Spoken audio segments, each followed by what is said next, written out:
Arratsaldeon, jardunaldien azken fasera iritsi gara, ezer baino lehen eman berriro ongi etorri eta eskerrak programa honi leial izateagatik. Gogoan izan zuen balorazioa oso garrantzitsua dela, batez ere egiten dizkigu zuen ekarpenak hobetzeko eta ekitalde hau antolatzen jarraitzeko zuen eskariaren arabera. Como estaba diciendo, ya hemos llegado a la fase final de las jornadas. Antes de nada, daros de nuevo la bienvenida y las gracias por ser fieles a este programa. Recordaros que vuestra valoración es muy importante y sobre todo las aportaciones que nos deis, tanto para mejorar como para seguir organizando este acto de acuerdo a vuestras demandas. Antes de empezar, recordar que hoy es el Día Mundial del Alzheimer y desde aquí damos nuestro apoyo a las personas que están afectadas y a sus familiares, cuidadores, etcétera.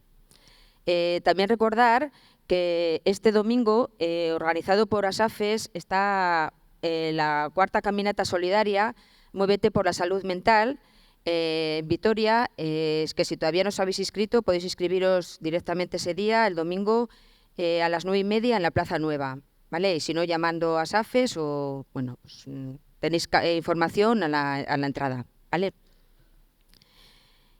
Gaur, trama osteko sindromeaz hitz egin behar dugu. Beste batzuetan bezala, arlo horretako profesional bat izango dugu, gero testigantza bat, publikoaren galderei bide emango diegu eta jardunaldi hauei umore puntua emango dien bakarrizketa batekin amaituko dugu. Hoy nos toca hablar del síndrome postraumático.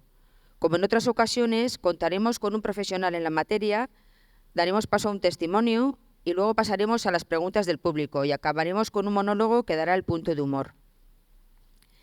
En esta sesión vamos a contar con Annemiren Pankhor-Bonuin, que es psicóloga general sanitaria, especialista en trauma, y ella nos hablará del estrés postraumático, síntomas y abordaje. Luego pasaremos a Miren Larrión, que la presentación la haremos después. Eskerrik asko. Bueno, ongi etorri guztioi, eskerrik asko etortzeagatik. Buenas tardes y bienvenidos a todos. Gracias por venir a escuchar esta pequeña chapa, ¿vale? Entonces, bueno, como me ha presentado de manera excelente, soy Annemiren Pankhor-Bonuin, soy psicóloga y especialista en trauma y, bueno, pues de eso es de lo que os voy a hablar un poquito, ¿no? Del trauma, qué es, cómo lo abordamos en terapia y, bueno, las implicaciones que tiene. Entonces, para comenzar, tenemos que contextualizar un poco, ¿no? ¿De qué hablamos cuando hablamos de trauma y cuándo surgió este concepto?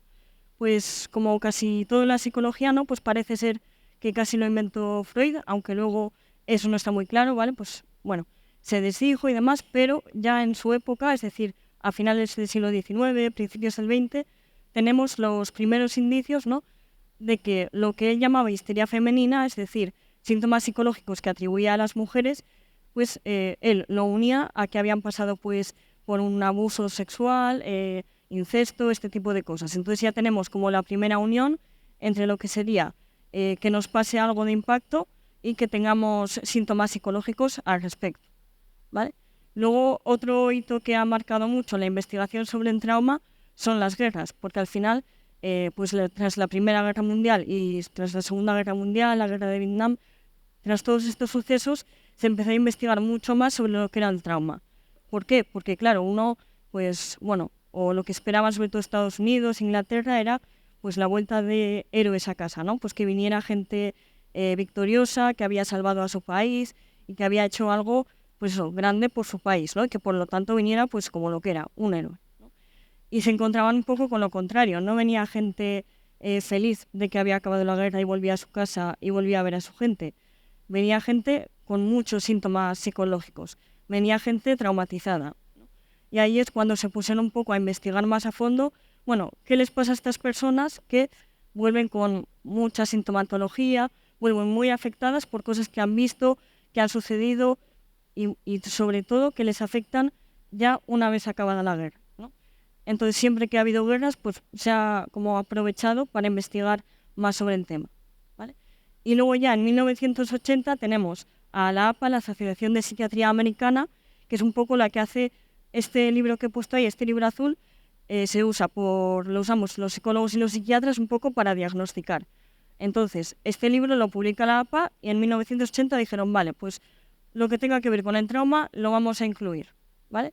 va a haber unos criterios que va a tener que presentar la persona para que nosotros valoremos si tiene un trastorno o no.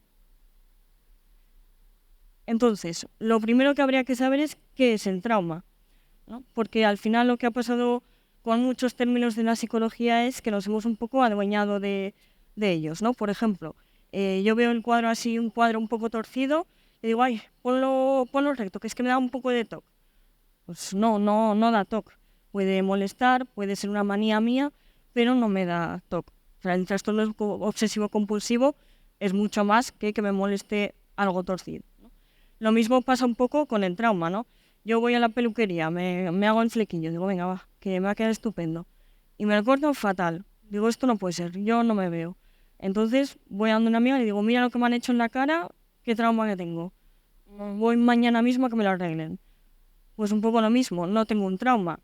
Me ha pasado una faena, no me gusta cómo me ha quedado, pero no es un trauma, ¿vale? Un trauma es algo mucho más serio y con muchas mayores implicaciones. De hecho, no tenemos ni que irnos a tecnicismos. Nosotros buscamos trauma en la RAE y esto es lo que nos sale, ¿vale? Lo primero, que su etimología es herida, ¿vale? Es una herida y, como veis, las dos primeras acepciones son psicológicas, se refieren a algo mental, a algo emocional. Tenemos que esperar a la tercera acepción para ver algo físico, ¿no? Como cuando vamos al traumatólogo. Pues al final vemos que lo más importante al final del trauma es lo emocional, que es algo duradero, que nos impacta y que deja huellas, ¿vale? Entonces, por eso es importante al final que tengamos en cuenta que cuando hablamos de trauma, lo iré describiendo más adelante, hablamos al final de una herida, ¿vale? Una herida que se nos hace bien desde fuera, ¿no? Entonces, pues luego eso acarrea muchas consecuencias. Entonces, sí que para entender bien el trauma lo que tenemos que hacer es, o ayuda, pensar en un continuo, ¿no? El estrés es una cosa normal que nos pasa a todos, que no tiene por qué ser mala. Es decir, un poquito de estrés no está mal. El estrés es lo que usa el cuerpo y la mente para hacer frente a los retos. Entonces, no pasa nada porque yo en el día a día pues me estrese un poco, ¿no? Imaginaos que yo voy a una tienda, ¿no? Y he pedido un paquete, que ahora eso se lleva mucho, ¿no? He pedido un paquete y es que lo tengo que ir a recoger porque faltan 5 minutos para que cierre y luego, claro, es para una cosa del trabajo, entonces lo tengo que recoger hoy sí o sí y luego no puedo llegar tarde al trabajo, tal. Entonces yo digo, venga, el paquete de 5 minutos y está cerrado. Pues eso me genera un cierto estrés de, ¿ahora qué hago? No tengo lo que tenía que tener, tal, no sé qué. O, por ejemplo, un examen, ¿no? Pues cualquier estudiante o una oposición. ¿Qué hace el estrés? Pues me hace pensar cosas tipo, pues tengo que estudiar, la verdad es que es un montón de materia, venga, pues a ver cómo preparo esto, que ya va quedando menos. Y ese estrés, que lo llamaríamos estrés adaptativo, sería el que me lleva a moverme y a preparar el examen. ¿Por qué es adaptativo? Porque me ayuda a afrontar la circunstancia. Es el reto que tengo yo, hacer un examen, lo llevo adelante porque tengo como ese puntito de estrés, ¿vale? Sería desadaptativo o no me ayudaría si yo me estreso tanto que digo, es que no lo veo, no puedo, no voy a estudiar, porque no quiero ni mirar el libro. Ahí no me está ayudando el estrés que yo estoy sintiendo. Entonces ya deja de ser adaptativo, no me ayuda a lo que yo tengo que enfrentar. Teniendo eso claro, como he dicho, es un continuo. Entonces, por ejemplo, cosas como el estrés laboral, ¿no? Tener una gran carga de trabajo, no durante días, sino ya durante meses, se empieza a volver patológico, ¿no? Pasa de ser una cosa que puedo afrontar, a la que puedo hacerle frente, a ser una cosa que ya se va haciendo bola, ¿vale? Y lo que tenemos al final del continuo es el trauma, es decir, el extremo del estrés. Un estrés tan grande, ¿por qué? Porque el cuerpo piensa, tengo que sobrevivir a esta experiencia, ¿no? El cuerpo y la mente me envían esa señal. Entonces, para tener que sobrevivir, ya sea física o psicológicamente, no tiene por qué ser una situación, como luego veremos, que ponga en riesgo mi vida. Con que yo sienta que mi integridad también se ve en peligro, se activan estas respuestas, ¿no? Pues las típicas de lucha, huida o parálisis, ¿no? Al final, lo que yo intento es, por todos los medios, tengo que pasar esto, sea como sea.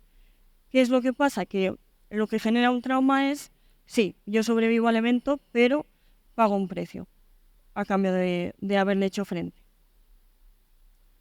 ¿Vale? Luego, los psicólogos distinguimos entre T mayúscula y T minúscula o T grande y T pequeña. ¿Vale? ¿Por qué hacemos esta distinción? Pues la T mayúscula es un trauma externo a la identidad y la T minúscula un suceso que es interno a la identidad, relacional.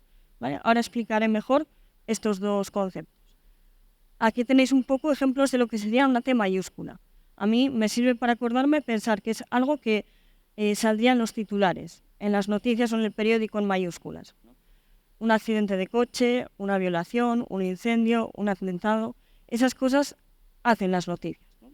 Salen las noticias. Normalmente son eventos únicos, repentinos, que ponen en riesgo la integridad física, ¿vale? Suelen ser ese tipo de eventos. Lo dicho, que suelen pasar como una vez. No es que todo el rato tu casa se incendie, sino igual tienes un... Y luego tenemos la T minúscula, ¿no? O la que hemos dicho que es más relacional, y aquí, como veis, salen bastantes niños. ¿Por qué?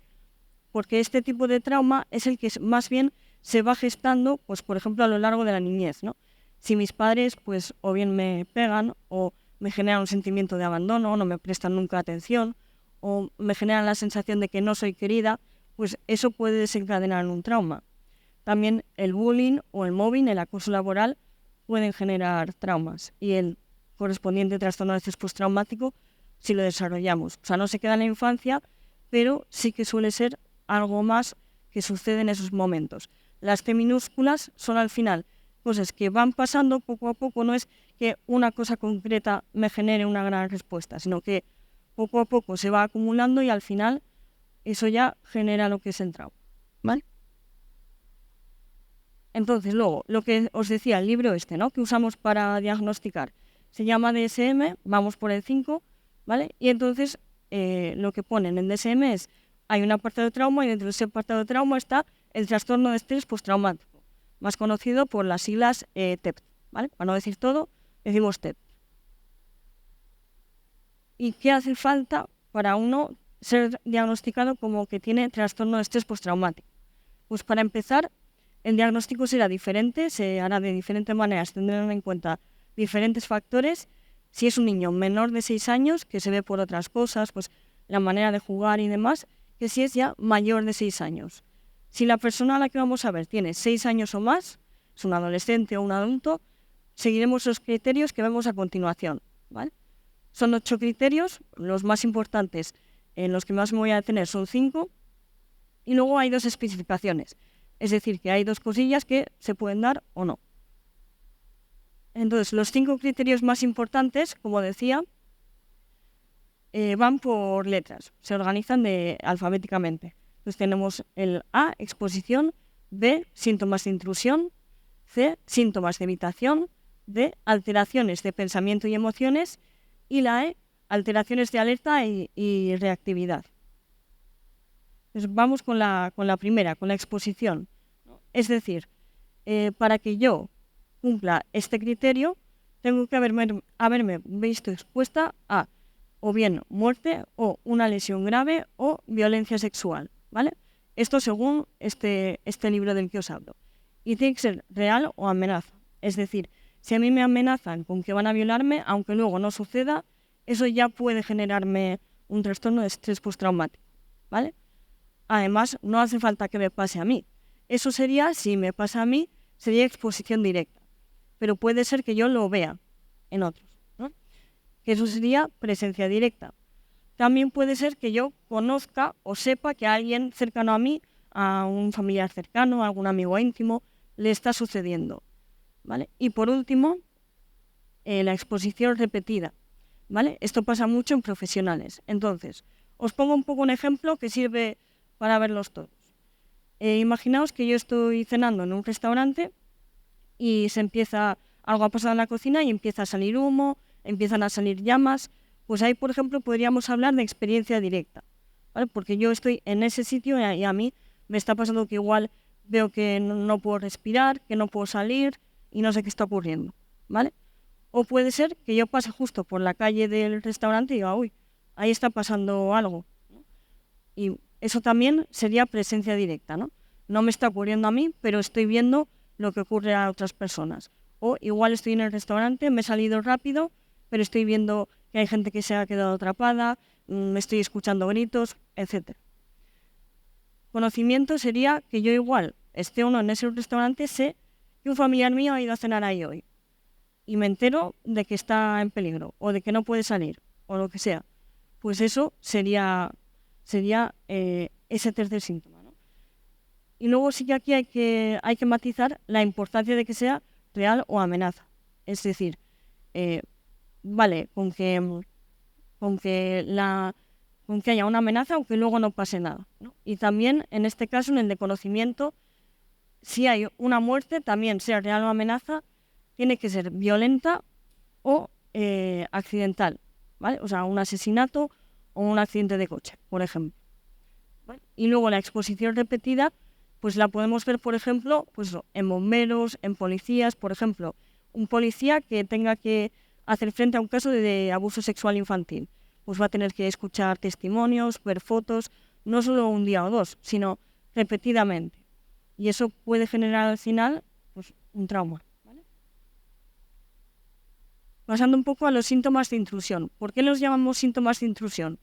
Porque no es algo, por ejemplo, el primero es los recuerdos, ¿no? No es algo que yo vaya a recordar de manera consciente y diga, venga, ahora me voy a poner a recordar este evento traumático que me sucedió, sino que es algo que me asalta, ¿vale?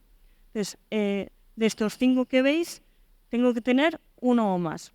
Es decir, si yo solo tengo recuerdos, ya cumplo ese criterio. Si tengo recuerdos, sueños y otras reacciones, también lo cumplo.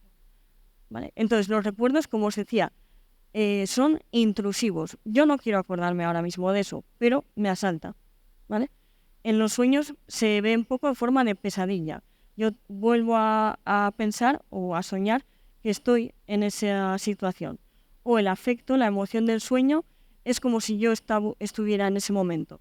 Pues a lo mejor estoy muy angustiada, tengo miedo, lo que fuera. Lo que experimenté en ese momento, lo siento también en el sueño. ¿Vale? Las reacciones disociativas, para saber un poco qué es esto, hay que saber qué es la disociación, que es algo perfectamente normal que nos pasa a todos en el día a día. Pues si yo llevo 2 años trabajando en el mismo sitio y voy siempre por el mismo recorrido, al final me lo sé de memoria, ¿no? Igual, voy yo andando, llego al trabajo y no me doy cuenta ni de cómo he llegado. ¿Por qué? Porque iba en piloto automático. Mi mente estaba en otro lado mientras mi cuerpo hacía el camino. Mi mente igual estaba pensando, pues luego tengo que hablar con no sé quién, o en el trabajo cuando llegue tengo que acordarme de tal. Entonces, es un poco esa separación entre el cuerpo y la mente, ¿vale? Entonces, cuando hablamos de trastorno de estrés postraumático es que esa separación es extrema.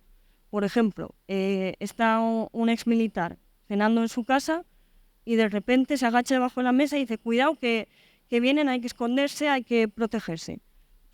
¿Qué ha pasado? Su mente ha vuelto al momento de la guerra, a un momento que vivió de esa manera, aunque su cuerpo esté a salvo.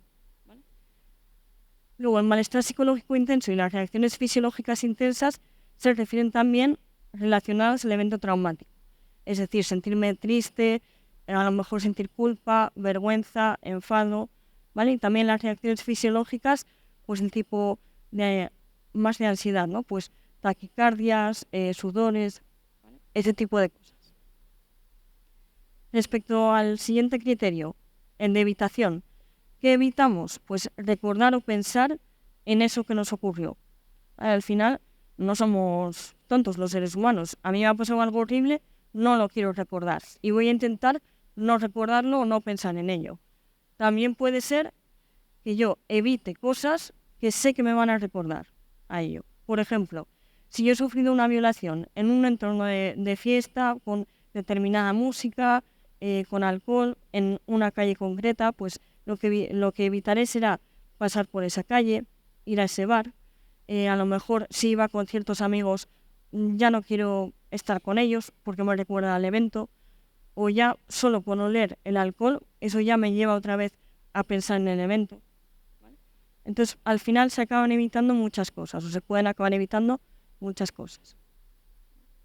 Lo siguiente que tenemos son alteraciones negativas cognitivas. Cognitivo se refiere al pensamiento. o sea, alteraciones del pensamiento y también del estado de ánimo, ¿vale? Aquí sí que hay que cumplir 2 o más. Ya se ponen un poco más estrictos y dicen, no nos vale con una. 2 o más de todas estas cosas que salen, ¿vale?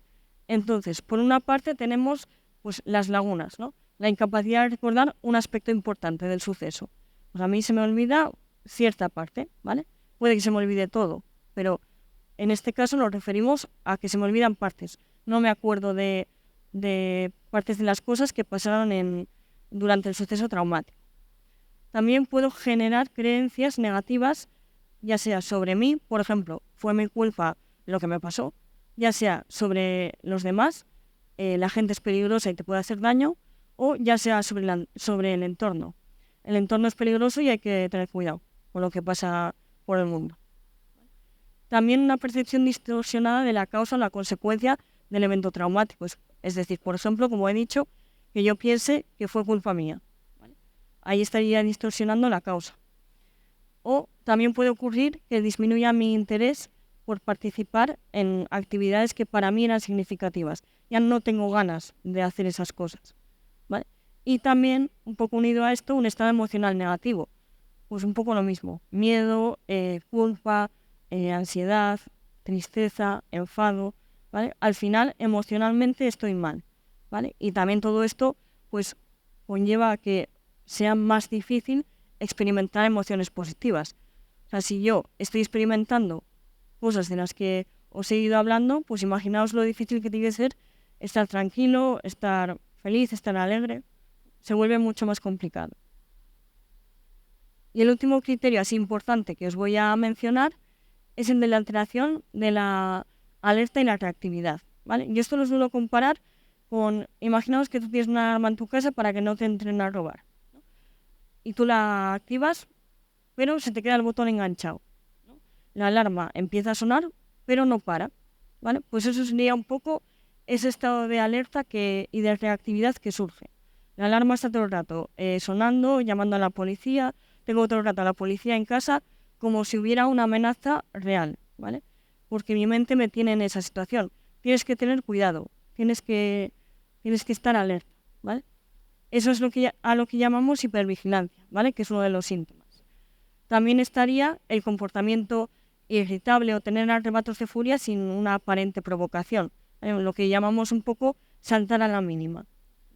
También se pueden dar comportamientos imprudentes o autodestructivos, como sería el beber, ¿no? Pues mira, cuando bebo no me acuerdo. Entonces, ¿no? Pues tiendo a eso. Luego también tenemos la respuesta de sobresalto exagerada, pues lo he dicho, es como una alarma todo el rato. Entonces, imaginaos que ahora sale alguien y suena a la puerta, ¿no? O antes, cuando ha sonado el altavoz, ¿no? Bueno, pues esto nos hemos asustado un poco, pero una cosa es eso y otra cosa es que se te salga el corazón del pecho y vas, ay Dios, que me da algo, ¿vale? Problemas de concentración. Si al final yo estoy todo el rato alerta, voy a tener muchas dificultades para poder concentrarme en algo concreto, ¿vale? Y yo es como esa alarma que está todo el rato, pues ¿cómo me voy a poder concentrar? ¿Vale? Y también obviamente afecta al sueño, ya sea coger el sueño o mantenerlo. La persona que lo sufre se suele despertar a lo largo de la noche o esa sensación de descanso también se dificulta. Igual consigues dormir, pero no te sientes muy descansado. Y por último tenemos estos 3 que os he dicho que eran como más cortitos, ¿no? El primero es que estos síntomas duren más de un mes, ¿vale? Si duran entre 3 días después del suceso y un mes, estamos hablando del trastorno de estrés agudo, que es otra cosa. En el trastorno de estrés agudo, a mí me pasan estas cosas en el primer mes desde que ocurrió el suceso. Pues he tenido un accidente de coche, pues a la semana me siento mal y demás. Pero al mes voy viendo que eso se va atenuando y va disminuyendo, ¿vale? Trastorno de estrés agudo. Pero que eso no disminuye, que incluso igual va a más, trastorno de estrés postraumático, ¿vale? Porque los síntomas no pasan, siguen ahí, ¿vale?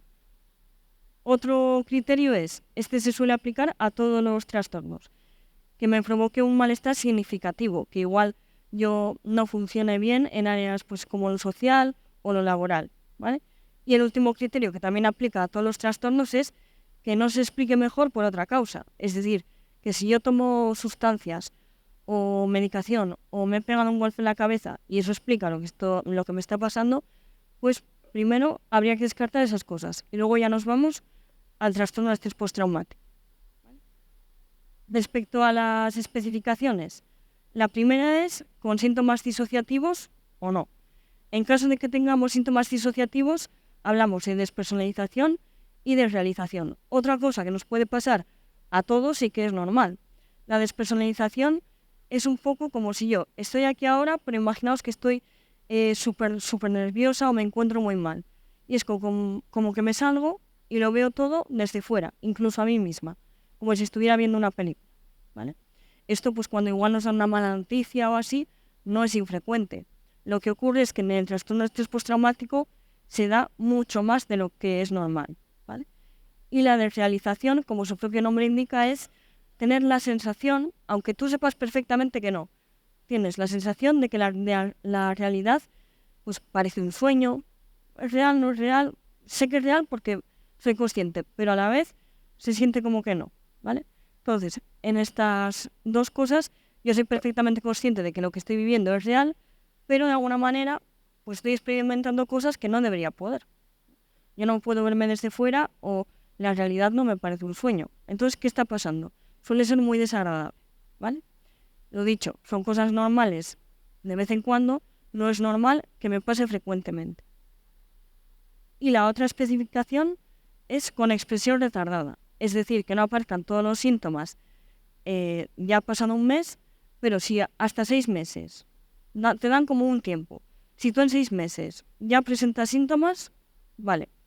Lo que pasa es que igual a los 3 meses pues tú no estás lo suficientemente mal como para cumplir los criterios, pero sí que tienes algunos síntomas. Entonces pues dirían, vale, pues con expresión retardada, porque hasta que no han pasado 5 meses del suceso, la persona no cumplía estos criterios. Entonces, una vez visto un poco lo que dice el manual, ¿no? ¿Cómo se diagnosticaría esto? ¿Cómo lo tratamos? Pues básicamente el enfoque principal es el EMDR. Por sus siglas en inglés es reprocesamiento y desensibilización a través del movimiento ocular, ¿vale? Esto es lo más típico y es el tratamiento de elección. Pero luego sí que tenemos desde otro tipo de terapia, la terapia cognitivo-conductual, pues la exposición conductual y la reestructuración cognitiva. Ahora os explicaré un poquito de qué va cada uno, ¿vale? Primero, el más importante, el MDR, ¿vale? Como os he comentado, se habla de estimulación ocular, ¿no? Lo que hacemos es, o la base es, el recuerdo ha sido mal procesado. Ese trauma que me pasó en el pasado me hace que tenga, por cómo lo he procesado, reacciones disfuncionales, reacciones que no me vienen bien como las que hemos visto en el presente. Entonces, a través de reprocesar ese recuerdo, lo que voy a conseguir es que la reacción al recuerdo sea adaptativa. O sea, por así decirlo, que no me moleste más. Que pase de tenerlo mal procesado a tenerlo bien procesado. Y esto se hace, bueno, esto lo creó Francine Shapiro y se basó un poco en los veteranos de guerra y se basa, por una parte, en psicoeducación, ¿no? O sea, nos explican qué nos está ocurriendo, por qué nos pasa lo que nos pasa, pero también se basa en el movimiento ocular, un poco la estimulación bilateral del cerebro, ¿vale? Esto no queda totalmente explicado cómo funciona, pero sí que hay mucha evidencia de que funciona y por eso es que se usa, si no, no lo usarían. Cuando hablamos de exposición conductual, es un poco enfrentarse a lo que nos da miedo, ¿vale? Enfrentarnos a estímulos, eventos o recuerdos de aquel suceso traumático. Y por último, la reestructuración cognitiva parte de que en base a eso que nos pasó, hemos desarrollado ciertos pensamientos, porque cognición, recordemos, es pensamiento. Entonces, yo he desarrollado pensamientos que no me ayudan, que me vienen mal, y entonces me ayudan a reestructurarlos a través de herramientas para que todas esas cosas que pienso las repiense otra vez y llegue a las conclusiones adecuadas. Y también se trabaja un poco las conductas evitativas, lo que habíamos visto de pues no ir a ciertos lugares, no estar con ciertas personas, por ejemplo. ¿Vale? Luego, un poquito más allá del diagnóstico, ¿no? Más allá de todo esto que hemos visto de qué es el trastorno de estrés postraumático, qué criterios sí, qué criterios no, qué síntomas hay. Más allá de eso, ¿no? Teníamos, si os acordáis, la T mayúscula y la T minúscula, ¿no? Es decir, muchas veces pues nos acordamos, bueno, todos nos acordamos yo creo del 11S, ¿no? Pues fue algo muy llamativo, pero muchas de las cosas que vamos a ver igual no tienen ese impacto, ¿no? Es decir, a mí me puede venir una persona, me puede decir, no sé qué me pasa, pero la verdad es que tengo una autoestima muy baja, cuando me dicen algo pues no me sé defender, me cuesta mucho confiar en la gente y me puede estar hablando de un trauma, ¿vale? No, no tiene por qué saber que lo tiene, al igual que cuando yo voy al médico, no sé lo que me pasa, por eso voy al médico. No hay que esperar a que yo tenga un diagnóstico de trastorno de estrés postraumático para acudir al psicólogo. Precisamente el psicólogo es quien me puede ayudar a saber lo que a mí me pasa, ¿no? Y si es un trauma o no es un trauma o lo que fuera. Pero al final lo que es importante es, más allá del diagnóstico, buscar ayuda cuando uno se siente mal. Y sobre todo saber que si yo tengo un trauma, ya sea T mayúscula o T minúscula, seguramente la ayuda no me venga mal, ¿vale? Es muy complicado que se resuelva por sí solo o que no afecte, ¿vale? Entonces siempre lo mejor, pues acudir a un profesional como cuando vamos al médico, ¿no? Y por otra parte también dar la importancia a esas T minúsculas que hemos comentado, porque al final cuando algo tiene un reflejo físico parece que nos damos más cuenta y se nota más, ¿no? Pero cuando no lo tiene, cuesta más darse cuenta. Y de ahí sale un poco también el concepto de este trastorno de estrés postraumático complejo, ¿vale? Esto está muy bien definido en un libro de Pete Walker, un autor, ¿vale? Y se centra mucho en lo que es el trastorno de estrés postraumático complejo en niños que han sido pues abandonados. Cuando digo abandonados me refiero a que se ha hecho una negligencia emocional muy fuerte. Es decir, yo puedo tener meditación, comida todos los días y todo lo que sea. Pero aparte de esas necesidades físicas, las necesidades emocionales no están cubiertas, ¿vale? Y me puedo sentir abandonado, o puedo sentir que no me quieren, o puedo sentir que no valgo para nada, porque estas cosas pueden ocurrir, ¿vale? Entonces, ¿qué pasa ahí? Pues seguramente a mí no se me ocurre cuando soy adulta pensar, vale, igual tengo trastorno de estrés postraumático porque mis padres me maltrataron. Pues no, yo sé que tengo problemas para relacionarme, que tengo problemas de autoestima, que no me desenvuelvo bien, pero no sé por qué caigo en esas cosas. Y a lo mejor es porque hay un trauma detrás, ¿vale? Entonces, de ahí la importancia un poco de conocer también este trastorno y el trauma en general, ¿vale? Y al final, que el trauma tiene muchas caras. No solo es la cara de, yo qué sé, el que sale de un incendio y dice, bueno, pues me falta una pierna, pero lo demás bien. No, es que yo puedo salir intacta, pero psicológicamente muy tocada. Y no hace falta que sea algo, pues eso, muy grande, un accidente de coche o un incendio para que yo me sienta mal. Una mala infancia también puede crear un trauma. El bullying también puede crear un trauma. El mobbing, el acoso laboral también puede crear un trauma, ¿vale? Entonces, pues, invitaros un poco a quedaros con esta idea más general de que un trauma no es solo un evento grande, impactante y repentino, que también, sino que es mucho más amplio de lo que parece. Bueno, muchas gracias a todos por escucharme aquí en Pequeña Chapa y es que ricas.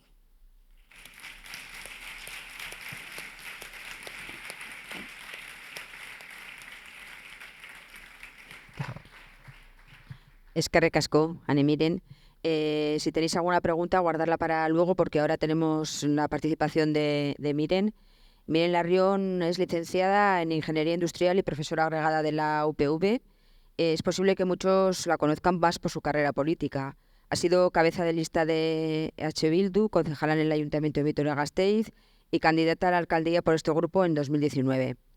En 2021 dimitió de todos los cargos por vulnerar el código ético de Bildu, pero ella declara que en algunas declaraciones que ha hecho a ETV que fue un error, pero que también fue un grito de ayuda. Hoy Miren no va a hablar de política, sino de salud mental y de su esfuerzo por lidiar el trastorno de estrés postraumático que tiene diagnosticado. Eskerrik asko etortzeagatik. Yo por darte un poco paso, Miren ha comentado un montón de cosas, ¿no? De características que tiene el estrés postraumático. Pues ha comentado la disociación, la evitación, alteraciones del pensamiento, estado de alerta. También dice que el trauma tiene muchas caras. Yo creo que, bueno, pues que el testimonio tuyo nos puede ayudar a entender, ¿no? Por Anivir nada un poco la parte técnica, pero yo creo que tú nos puedes dar la parte personal, ¿no? De humana, de lo que es pasar por un tema de estos, ¿no? Por un trauma postraumático. Es un síndrome postraumático. ¿Vale? Bai, eskerrik asko. Sí, este es el momento que pasamos de la tercera persona, que es mucho más cómodo, a la primera persona, que siempre es un poco más duro. Yo cuando estaba aquí antes y comentabas, ¿no? También estabas comentando lo de Freud y la fecha, bueno, yo tengo cierta relación con Agurain, no solo tengo familia aquí, sino que mi abuela materna estudió aquí en el colegio de monjas. Y estoy hablando también de alguien que nació en el siglo XIX, su madre, mi bisabuela, era analfabeta y tenía muy claro lo importante que era que su hija no lo fuera, ¿no? Y le mandó aquí con las monjas para que ella no fuera, pues aprendiera a leer y a escribir. Y pensaba lo importante que es, en su momento era ¿no? Aprender a leer y a escribir, no ser analfabeto en ese sentido, y lo importante que es no ser analfabeto en estos temas. Y la necesidad de alfabetizarnos en los temas de salud mental.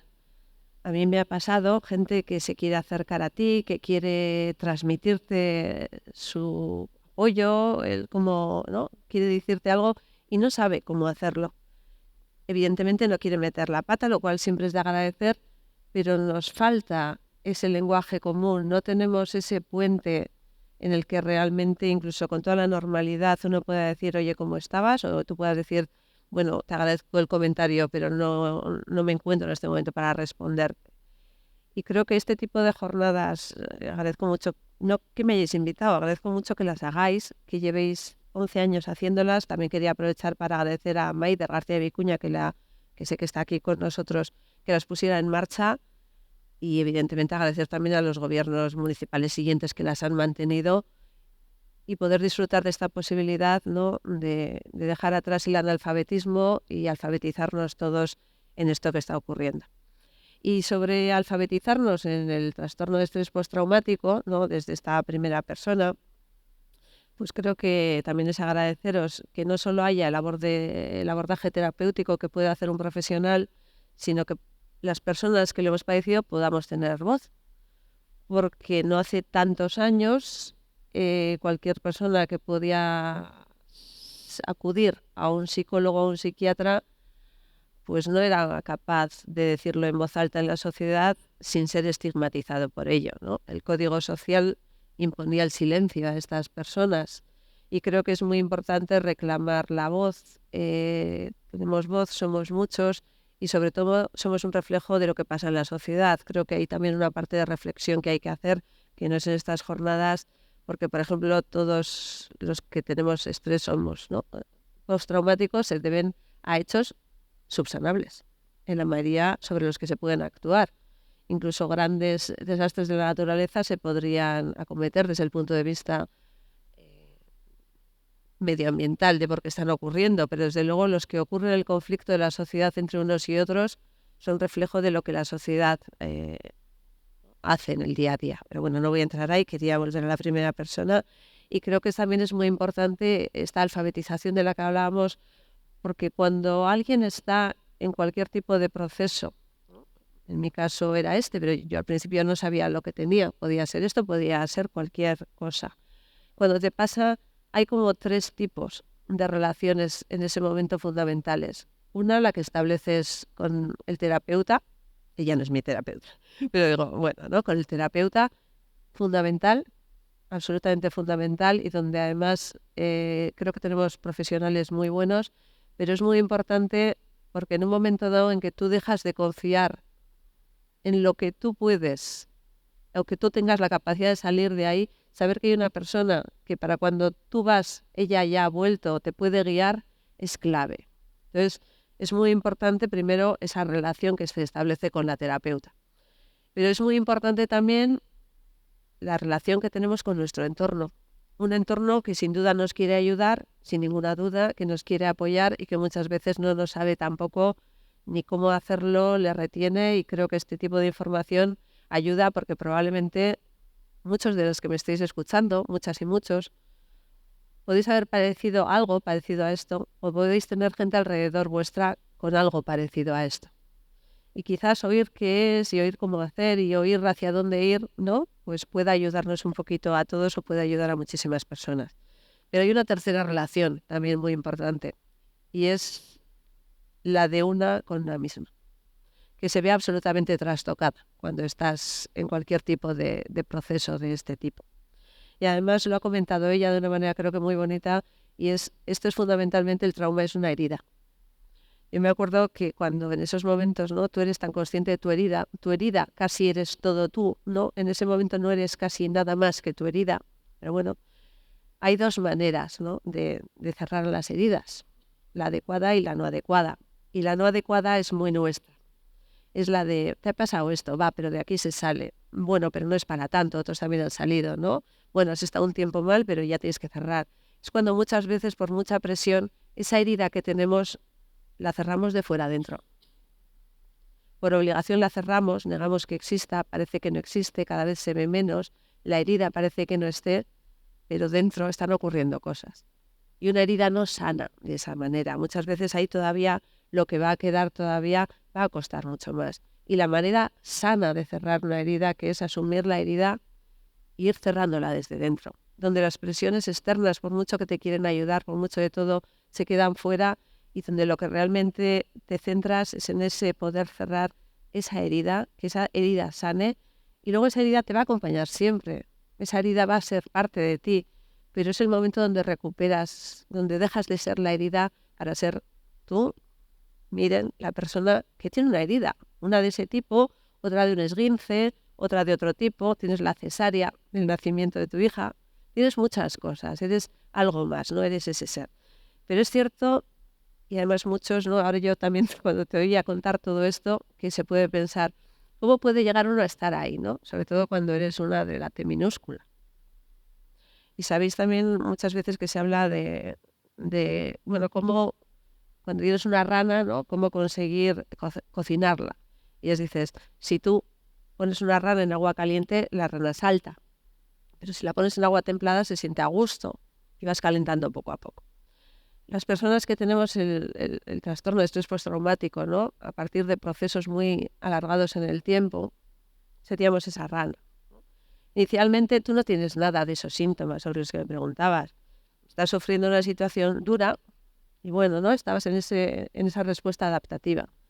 Pero cuando esa situación dura, y aquí yo os invito a que muchos reflexionéis, porque seguramente no soy la única persona que ha pasado por una situación dura, cada uno en su medida y cada uno la experiencia que tiene, ¿no?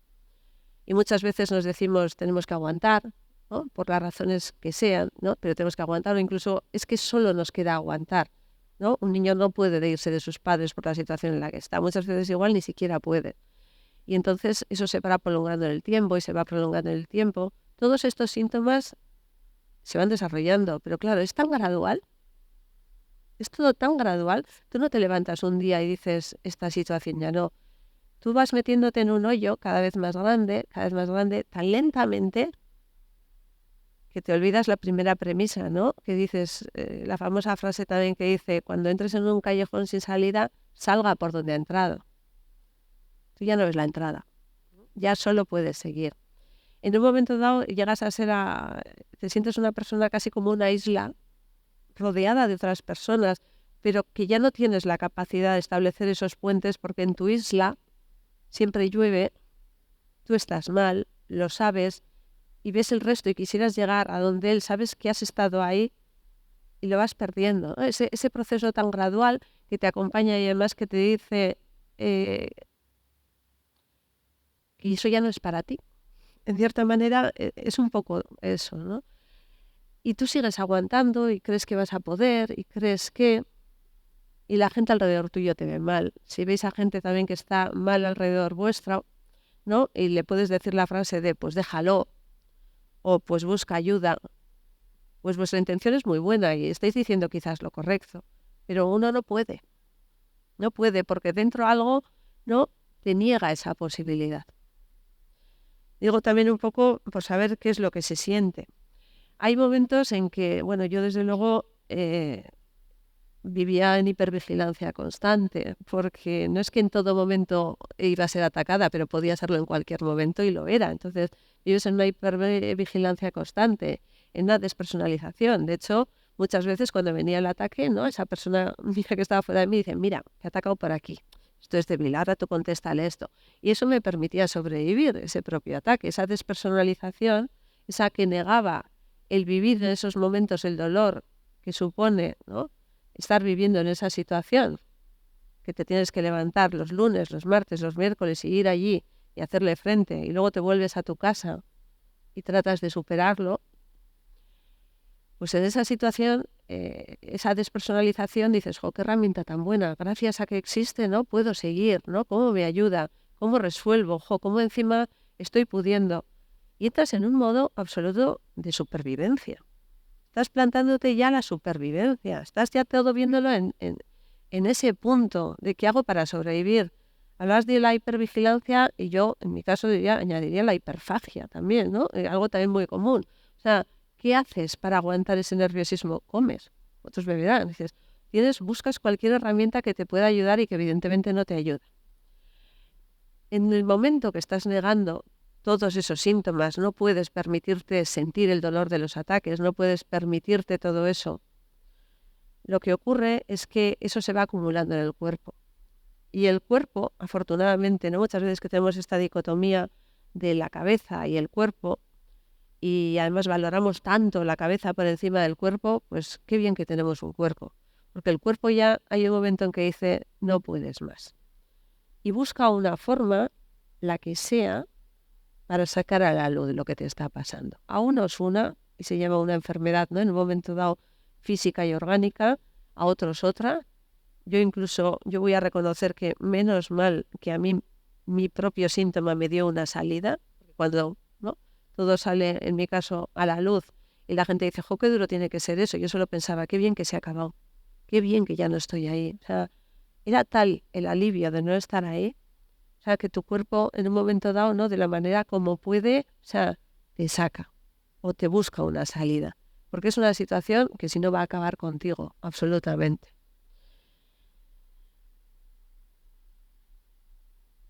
No sé más qué deciros. Quizás la ceguera que tiene uno ante sí mismo, ¿no? Algo que cualquiera desde fuera lo puede ver, uno no lo ve. Es decir, yo era consciente que sufría mucho, sabía, incluso lo podía verbalizar y contaba los ataques que recibía, no eran desconocidos para otros, pero que mi situación había deteriorado tanto no tenía ninguna consciencia. No. Es increíble lo poco que nos vemos a nosotros mismos. Pero es impresionante luego, pues afortunadamente, no todo el desarrollo que hay a nivel terapéutico, y en ese sentido, ¿no?, lo mismo que planteo por un lado que tenemos que hablar en la sociedad de por qué están aumentando, ¿no?, tantos trastornos, me da igual también el de ansiedad o otros, que tienen una causa no orgánica, es decir, que son absolutamente evitables con otro tipo de vida, habrá que plantearlo. Por otra, agradecer cuando uno ya está enfermo, no todas las posibilidades que tiene de recuperarse. Yo estoy haciendo una terapia con MDR y para mí es ya en 2 minutos, sí, porque creo que también me estoy alargando y queréis hacer preguntas. Para mí es absolutamente curioso. He buscado explicaciones y bueno, creo que algunas he llegado a entender por qué puede llegar a funcionar, ¿no?, el que funcionen los dedos. He estado oyendo cosas de neurociencia que te hablan de partes y que, bueno, ¿no?, le dan una explicación a por qué. Pero es impresionante lo que te puede pasar en un ambiente ya de confianza, con esa estimulación bilateral, tanto de la vista en un momento dado, ¿no?, el tapping con las manos. Cuando realmente dejas a ese cuerpo, cuando dejas que el cuerpo tome un poco el control y hable, es impresionante lo que el cuerpo puede hacer por ti. Hay veces que estás en una sesión de MDR, ¿no?, no eres capaz de hacer nada y te empieza a temblar todas las piernas. Y es cosas que has acumulado, que ha quedado ahí, que no ha salido, que en el momento te negabas a reconocer porque necesitabas salir adelante, sale. Cuando ella contaba, y ¿no?, creo que es una de las características fundamentales cuando cuentas que tienes el trastorno de estrés postraumático, es cosas que has vivido para ti no son un recuerdo, no es un recuerdo que te haga daño. Es que hay determinados episodios que todavía no tengo procesados y que yo no los recuerdo, yo los revivo. Mi cuerpo los revive, no están almacenados. Es una cosa que te lleva a ese momento completamente. O sea, yo si ahora empezaría a pensar en uno de ellos y no quiero, dejaría de estar aquí. A ver, quiero decir, voy a estar aquí, pero realmente llegas a vivirlo, ¿no? Y creo que esta es la terapia en la que el MDR sí que te va ayudando a que cada vez lo vayas procesando más. Hemos vivido experiencias malas, negativas, pero que en un momento dado, ¿no? Realmente la noticia más positiva es que de todo se puede salir. Necesitamos ayuda. La ayuda terapéutica es fundamental, pero una cosa a todos. La ayuda del entorno es impagable. Cuando tú ya dejas de creer en ti, que la gente alrededor tuyo crea en ti, la gente alrededor tuyo te levante, que cuentes con ellos, ¿no? Y que te renueven todo lo que crees positivo en el ser humano, porque te lo devuelven con lo que hacen, es la otra mano que te tienden para salir de ese agujero en el que uno puede llegar a estar. Entonces, si tenéis a alguien también que pueda estar así, y me da igual, ¿no? El tipo no creo que eso sea una característica única de esta enfermedad, tender la mano no tiene precio. Una llamada, ¿qué tal estás? Esa pequeña pregunta, quedamos a un café y fundamental, el ejercicio, salir a pasear. Me encanta que esto sea un paseo porque creo que si hay algo fantástico en la vida es efectivamente el cuerpo sale. Moverlo y movilizar todo, y movilizarlo en compañía es impagable. Yo creo que hasta ahí es lo que os quería decir. Es que ricasco.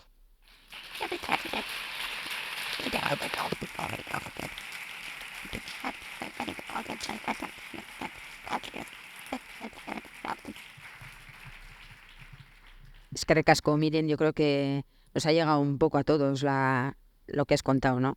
Yo creo que ha sido muy válida, además, muy válido el testimonio que nos has dado. Pasamos al turno de preguntas. Quien quiera hacer preguntas, pues que levante la mano y le pasamos el micrófono.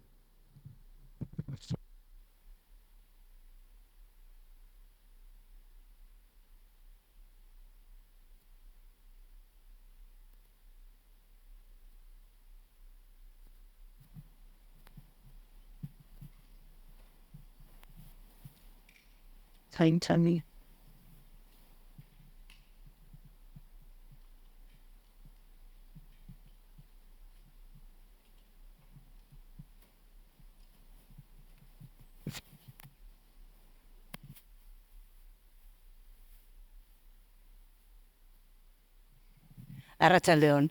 Bueno, yo no voy a hacer una pregunta, pero primero os quiero dar las gracias a las dos ponentes de hoy, a las personas que trabajáis año a año para poner en marcha estas jornadas, que tienen mucho trabajo detrás. Antes Miren me ha nombrado y aparte de agradecértelo, pero quiero poner en valor que esto no fue una cosa mía. Anika y Marisa, que son quienes andan por aquí con los micros, están año a año trabajando, sacando temas, porque son unas personas muy sensibilizadas con el tema. Marimar está aquí dando el callo todos los años y esto al final creo que es un trabajo con otras personas también, que no voy a poder nombrar a todas. Ruth Lafuente, que fue la concejala que en su momento también estuvo ahí al pie del cañón, pero creo que estas jornadas se están convirtiendo en un referente ya hace tiempo por las personas que venís a hablar, por lo bien que transmitís, tanto las profesionales como las personas que contáis vuestros testimonios, por la valentía, porque hoy en día se habla mucho de salud mental, pero hace 11 años no se hablaba como se habla hoy, y creo que es un camino que se va haciendo año a año, y la respuesta del pueblo, que cada año hay más gente, y creo que tenemos más sensibilidad. Así que no tengo preguntas, pero sí mucho agradecimiento hacia el pueblo y hacia todas las personas que organizáis y transmitís lo que sabéis o lo que vivís. Es que ricasco.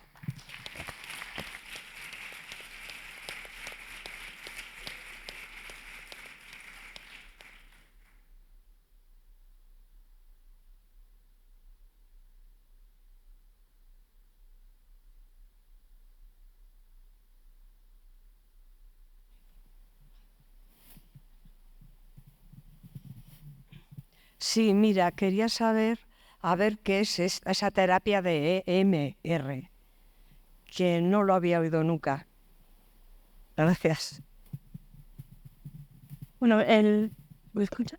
El MDR es una terapia, eso, como digo, la originó una autora, Francine Shapiro, y se basa un poco, por una parte, cuando hablamos de la estimulación bilateral, suele ser con los ojos, no tiene por qué, pero suele ser la persona va moviendo los ojos mientras se trabaja con el recuerdo, pues con un recuerdo que se escoge, ¿no?, del trauma, y con ello, lo que, pues como explicaba un poco Miren, lo que se trabaja es que el cuerpo y la mente vayan reprocesando ese momento, ¿vale? Sí que, o sea, es que es una terapia que mediante, por un lado, la psicoeducación, o sea, explicarle a la persona, pues, a qué se debe su sintomatología y demás, primero se sienta en la base, ¿no?, y luego con lo que se trabaja es con el trauma, con un recuerdo que la persona puede escoger, ese recuerdo al que llamamos Diana, pues eso lo reprocesamos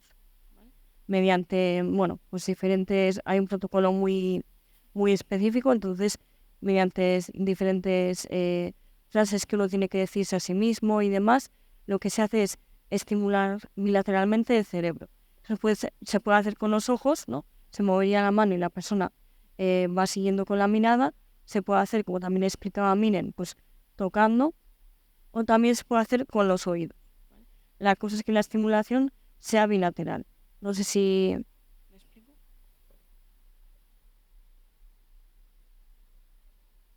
Punto de vista no profesional, que ya lo he hecho perfectísimamente, que dices, si tú fueras la persona que lo estás haciendo, bueno, primero está establecido un vínculo, ¿no?, ya con la terapeuta, se han trabajado, se escoge una cosa en concreto para trabajar y tú te sientas en la silla tranquilamente, hay un ejercicio de conectar y hay diferentes formas de trabajarlo, pero a partir de ahí conectas con un recuerdo y vas dejando que la mente y el cuerpo respondan.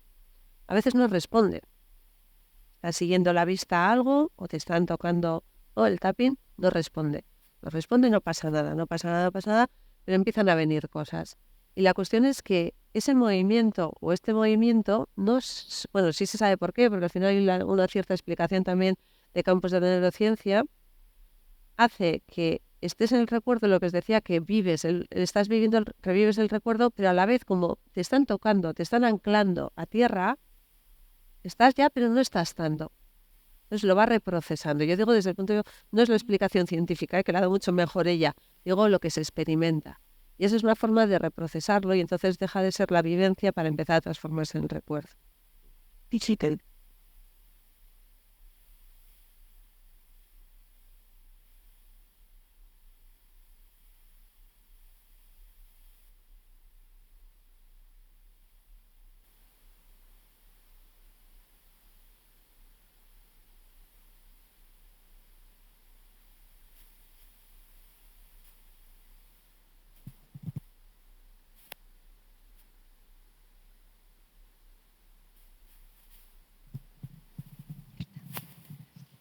Buenas tardes. Gracias por la intervención de las dos.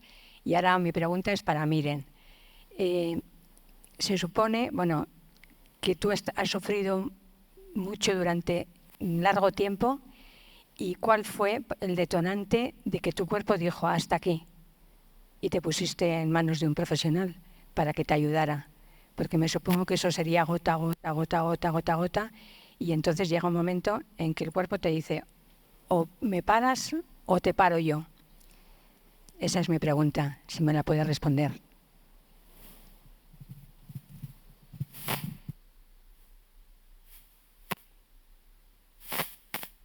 Estoy pensando porque quiero ser honesta y tratar de que se me entienda también. Yo llego a un momento, ¿no?, estaba contando determinados síntomas, que la angustia ya va más, o sea, todo iba más, la verdad, todo iba más. Lo que pasa es que, claro, todo iba más gradualmente, con lo cual, por decirlo de una manera, para mí era un poco como que si estás en un tren que te están diciendo cada vez que vayas más rápido, y cada vez crees que vas más rápido y notas que ya vas muy rápido, pero crees que todavía estás guiándolo. No sé cómo decirlo, no sé si se me entiende bien. Es que es difícil la sensación. En un momento dado la angustia no iba aumentando y en un momento dado esa angustia parece que tenía que ir a algún sitio. Entonces realmente me empecé a obsesionar con una idea, no real, pero a mí en su momento me parecía muy real, ¿no? Y a buscar una salida muy lógico, que era absolutamente ilógico. Porque quiero decir que es conocido en mi caso que yo en un momento dado, ¿no?, con la documentación de la compañera abro una cuenta para meter dinero. Que dicho así, no tiene ningún sentido, porque evidentemente no tenía ningún sentido, pero para mí tenía un sentido buenísimo, porque yo estaba eso, ¿no?, para ser atacada y en un momento dado a esta compañía, si no lo era, además ningún problema, porque así yo le devolvía todo a ella y si el ataque venía yo podía actuar, que no tiene ningún sentido. Pero para mí tenía un sentido estupendo. Eso es lo de que el cuerpo en un momento dado ya se salta las barreras, busca una salida, te lleva a una situación en que tú actúas. Actuar de esa manera a mí me calmaba, esa angustia tan enorme, pensar en que podía tener una salida me calmaba. Ya era una situación en que tú no estabas en ese tren guiándolo, estabas cuesta abajo y sin frenos. Pero no lo ves, ¿no?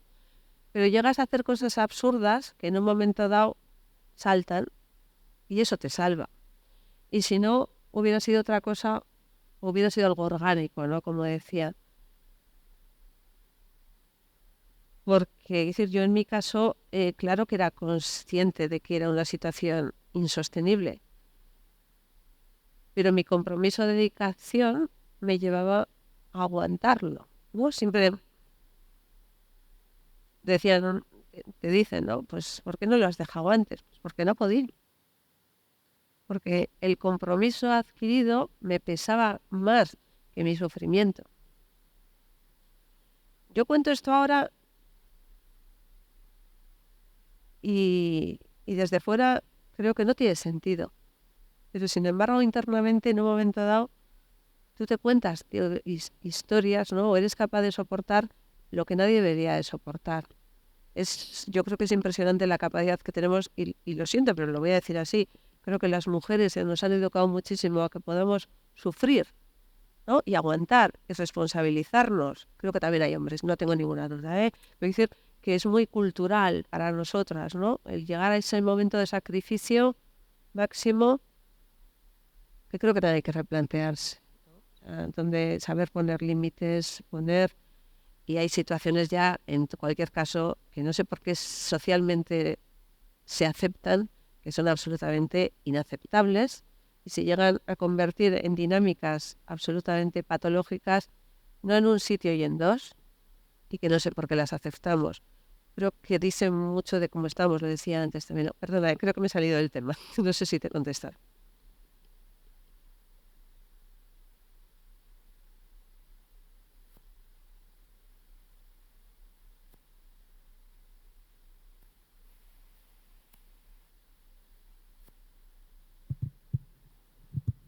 Muchas gracias, soy la misma.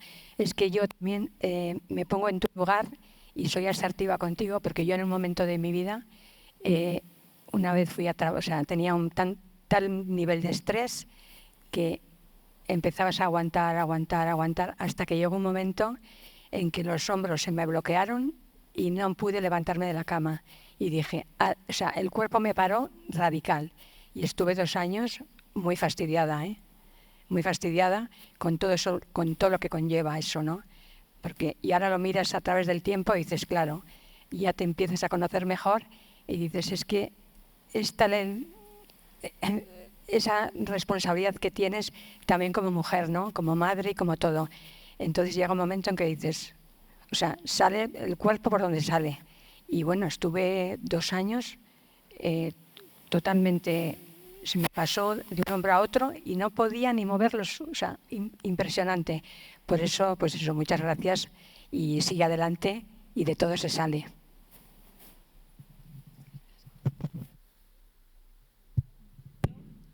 Si creo que ahora os dijera que levante la mano quien, al menos en algo, ¿no?, de los síntomas del esfuerzo se sienta identificado, que no lo voy a hacer, sino que lo hagan ellos, creo que nos asustaríamos de las manos que se levantan, ¿no? Y que nos llevaría a una reflexión. Gracias también tú por comentarnos. Me alegro que estés bien ya.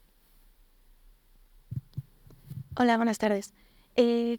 Habíais comentado que había como diferentes tipos de abordajes terapéuticos, pero quería saber, por ejemplo, en el caso de un menor que, por ejemplo, tuviera estrés postraumático, por ejemplo, por un duelo no superado, ¿cómo podríamos abordar ese trastorno, ese estrés postraumático? En principio con MDR es abordable también. O sea, no es solo para también se puede abordar con un menor. También depende mucho de la edad del menor. Por eso os ponía un poco ese criterio de más de 6 años o menos, porque también la capacidad de razonamiento tiene que estar acorde con lo que vamos a hacer. Si no puede entender qué es lo que estamos haciendo, tendremos que buscar otras vías. O sea, si es un niño muy pequeño o así, pues hay otras herramientas, el juego y demás, que es mucho más por donde se expresan y salen esos síntomas, a diferencia de personas más adultas, pues por ahí también podemos tirar. Porque una de las dudas que a mí más me genera, porque yo puedo ser consciente que hay una persona por ejemplo, de mi entorno, o puedo conocer, por ejemplo, en el trabajo, que está en una situación de estrés postraumático, pero ¿a dónde derivo? ¿Cómo derivo? ¿Qué recursos? Yo, por ejemplo, que soy de Vitoria, ¿dónde derivo? Porque tengo tantas posibilidades. Entonces, ¿cómo hacer una buena derivación y a qué servicio podría derivar, por ejemplo? Ahí sí que entramos un poco en el tema de público-privado, en el sentido de que en la esfera pública hay bastante espera, entonces depende también un poco lo que tú puedas ver del caso. O sea, igual dices, esto no puede esperar 3 meses o medio año, esto yo creo que necesitaría ayuda ya.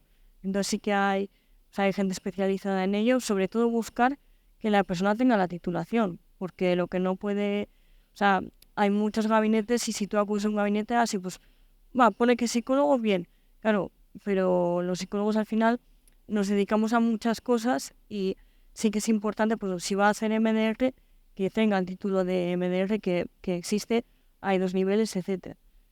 Sí que, por ejemplo, la psiquiatría puede ser también otra vía, que ellos también pueden valorar, vale, pues medicación le puede venir bien o no. No siempre hace falta medicación, pero a veces, o sea, el psiquiatra principalmente está para ver eso, pero también puede ser un agente que derive, o sea, alguien que se dé cuenta que diga, esto no es de medicación, esto lo tiene que atender un psicólogo o una psicóloga.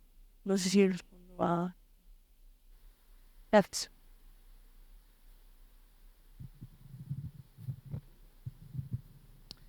Hola, gracias por todo lo que estáis enseñando. Quería preguntar, a ver, ¿qué se pretende hacer, así un poco en general, con ese recuerdo traumático? ¿Qué se pretende hacer? ¿Cómo se cura? ¿Cómo te da tranquilidad esa terapia? No, me parece una muy buena pregunta porque muchas veces yo siempre recuerdo las palabras del tutor que tuve de prácticas que pues una persona decía, no, yo es que quiero volver a ser la misma persona que era antes de esto. Era otro caso, yo quiero volver a ser como antes. Y él dijo, eso es imposible, porque aparte de que todos cambiamos a lo largo de la vida, cuando nos ocurre algo, eso deja su marca. Un poco también como hablaba, miren, ¿no? Es una herida. Tú cuando tienes una herida no quiere decir que vaya a quedar abierta para siempre. Pero, pues bueno, se te puede quedar una cicatriz si la herida es muy grande. Y no pasa nada. La cosa es un poco, para empezar, que la persona se sienta mejor. Al final, cuando hablamos de estrés postraumático, hablamos de síntomas bastante graves en el sentido de que impiden un buen funcionamiento en la vida. O sea, no es poca cosa. Entonces, lo que se pretende un poco es trabajar con el recuerdo de lo que pasó, que es lo que suele un poco, por así decirlo, atormentar a la persona o perseguir a la persona. Entonces, ¿qué es lo que debemos? Trabajar con eso, no para que desaparezca, porque no va a desaparecer. Es como si yo digo, no, que ayer no hubiera pasado. Eso es imposible. Entonces, no podemos hacer desaparecer lo que ocurrió, pero podemos trabajarlo para que en vez de perseguirnos, lo podemos colocar a un lado y está ahí, pero está de otra manera. Es como esa planta. va a estar ahí y no la puedo quitar. Pero puedo mirar solo la planta y entonces me pierdo todo lo demás, o puedo decir, lo voy a dejar ahí y ya está. Y sí, está ahí, pero hay muchas otras cosas. No sé si...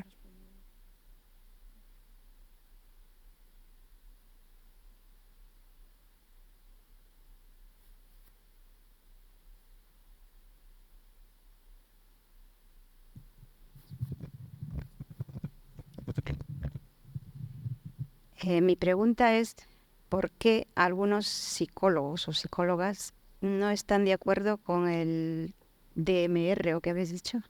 El EMDR. Es, Sí, al final tiene que ver un poco, yo creo que con dos cosas. Una es la que comenta Miren, que la evidencia que se tiene del sistema bilateral está estudiándose todavía, es decir, se hacen avances, pero hasta hace no tanto, o sea, como, bueno, ¿esto funciona o qué? ¿No? O sea, visto desde fuera también se une a la inexperiencia. Visto desde fuera parece como magia, ¿no? A que tú mueves los dedos y a la persona ya piensa otra cosa. No, no es así, es mucho más complejo, ¿no? Es cuando tú te pones a estudiarlo y a certificarte que ves que no es mover los dedos y ya está. O no es tocarle las piernas y ya está. Es mucho más. Entonces, mucha parte viene también del desconocimiento de cómo se hace la terapia. Claro, si yo no conozco cómo se hace algo y lo que veo es desde fuera, pues eso, pues le sientan, le ponen así tal y le empiezan a mover los dedos. Pues yo diría, pues esto que vaya a terapia, ¿no? Pero lo que pasa es que una vez conoces por qué se hace eso y bajo qué premisa se hace eso, cobra mucho más sentido. No sé si lo explico. Ya no desde el conocimiento, pero nadie aborda MDR el día que llegas y te sientas. O sea, hay un trabajo previo. Una de las cosas básicas que a mí también me dijeron fue, no vamos a empezar con ello. Primero vamos a acostumbrar al cuerpo de qué es la técnica, como cuando quieres hacer, me da igual, el espagat. Tú no empiezas el primer día intentando hacer el espagat, vas poco a poco trabajando la flexibilidad. Entonces, vas también trabajando cosas nada relacionadas, ¿no?, con el motivo del trauma, para ir aprendiendo, para que tu cuerpo aprenda a cómo responder a esa estimulación. O sea, el procedimiento no es sentarte, te mueven los dedos y hoy este recuerdo ya no funciona. Quiero decir, ahí tampoco no es un proceso bastante con mucho de terapia, o sea, y con diferentes abordajes hasta llegar al punto donde no se puede ir trabajando por capas poco a poco, pero luego sí hay cierta explicación, ¿no?, de ese tipo de movimiento, qué parte del cerebro trabaja mientras la otra se estimula, que cuando estás en un suceso traumático es justo al revés, ¿no?, cómo funciona una parte y deja de funcionar la otra, y esto se estimula al contrario, de manera que al final sí se integre, el cerebro trabaje como hubiera trabajado en una situación no traumática. Sí hay una parte de neurociencia de explicación ahí. Pero bueno, hay que decir que también si te explican la de neurociencia primero, también es difícil de entender, ¿no? Hay que ser un experto en el tema.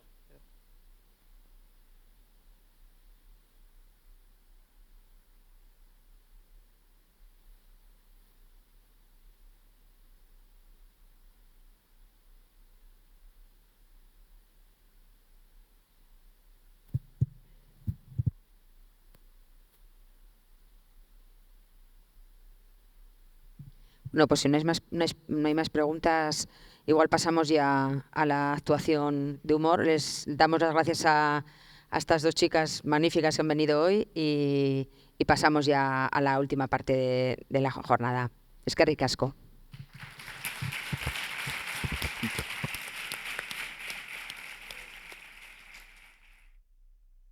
Voy a probar. ¿Ahora mejor? Sí. Muy bien. Bueno, pues nada, es un placer estar aquí con vosotros, de verdad, con vosotros y con vosotras. Gente que vino el año pasado, que nos hayamos visto. ¿No? ¿No? ¿Sí? Levantad la mano, a ver. Vale. Intentaré no repetirme, pero hasta donde mi memoria me permita, ¿de acuerdo? De verdad que estuve súper a gusto el año pasado, súper bien, y este año, cuando me dijeron que podía venir, o sea, no me lo pensé. Eso que estoy en un momento de verdad, de bastante estrés también, laboral en este caso. Yo he sufrido estrés, os lo conté el año pasado. O sea, me mediqué mucho tiempo. Estrés, eso me generó mucha ansiedad y luego tuve depresión. O sea, lo tuve un poco todo, ¿no? Y luego con el tiempo pues he aprendido a gestionarlo. Pero en momentos de mucho estrés laboral, a veces como que me da un poco de ansiedad, ¿no? Y mi mujer, que es psicóloga, tengo cerca, le he dicho, hijo, normalmente disfruto mucho de actuar, disfruto de estar aquí. Y le digo, tengo un poco de ansiedad. Y me dijo, bueno, igual es el lugar, ¿no? Quiero decir, allí puedes compartirlo. Igual en un simposio sobre ingeniería electrónica no procede, pero es un sitio muy agradable. Entonces lo quería compartir. No siempre estamos en el mejor momento, lo cual no quiere decir que no tenga muchas ganas, pero se acumula un poco el cansancio, ¿sabéis? Todas esas cosas, ¿verdad? Y pensaba, estaba escuchando a la psicóloga, y pensaba, creo que tengo estrés adaptativo. En este caso tiene que ver con la adaptación de mi hijo a la Icastola. No sé si alguien está viviendo un proceso parecido, pero, joder, o sea, él se está adaptando bien, pero yo, ¿sabes?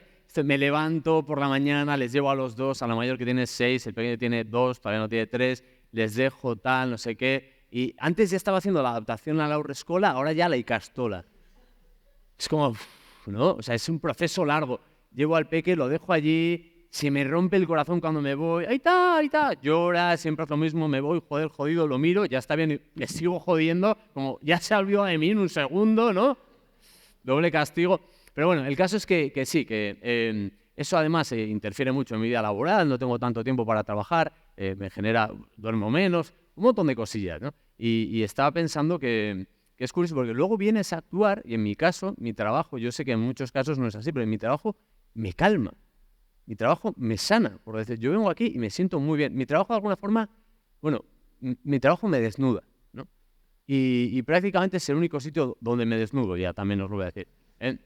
Cuando ya tienes tanto estrés y demás, no pasas mucho por casa, tu mujer también trabaja mucho, ya no nos vemos ni para cenar, cada uno está a lo suyo. El otro día, antes de ayer, de real, estaba currando, fui de Bilbao a Vitoria, luego me fui a La Rioja, luego volví a casa y tal. Me dijo, te espero y cenamos juntos. Pues me puse tan nervioso, además hay un orzuelo. O sea, ya no tengo casi citas de este tipo, ¿sabéis? Me puse hasta nervioso.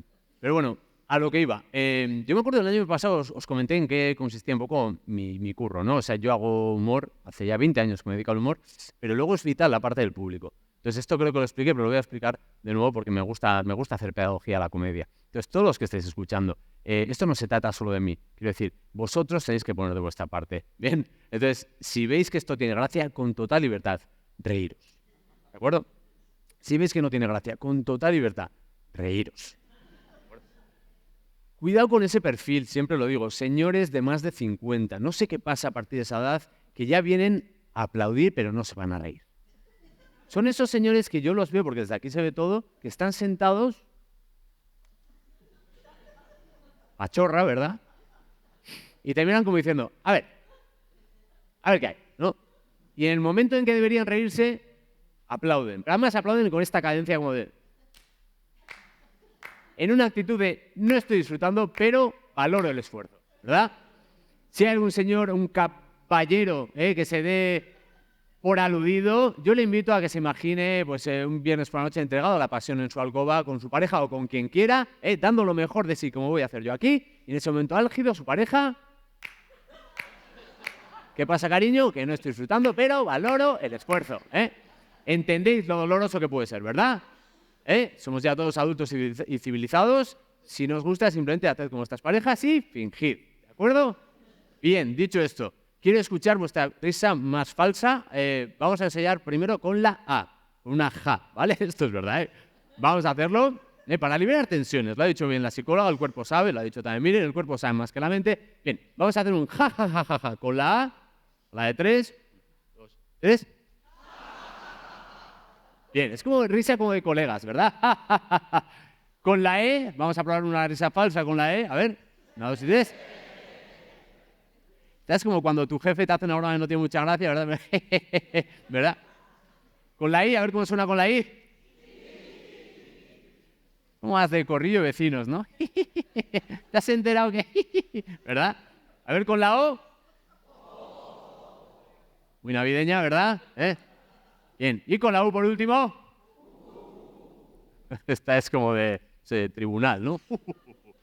Muy bien, vale, perfecto. Hasta aquí todo bien. Entonces, ahora yo vuelvo a entrar, salgo y, como siempre lo hacemos así, para que empiece por todo lo alto, aplaudís, os reís, con la G, como queráis. Bueno, todavía no os reáis, os reís un poquito más tarde. Y luego siempre está bien que alguien, pues no sé, de repente de forma espontánea se levante y diga algo bonito. Por ejemplo, tú. A ver, ¿cazadora vaquera? Sí, eso es. Simplemente, ¡qué bueno eres! Nada más empezar, incluso antes de que haya empezado, ¿verdad? Esto ayuda muchísimo, porque al final, fijaos, el público bueno hace que el artista dé lo mejor de sí, es un quid pro quo. Entonces, yo salgo, ¡qué bueno eres! Y por ahí una señora, a ver, usted, tú, sí, perfecto, sí. Algo, no sé, algo benévolo, algo bonito, así como, qué bien vestido vas hoy. Algo así, ¿verdad? Que me suba un poco.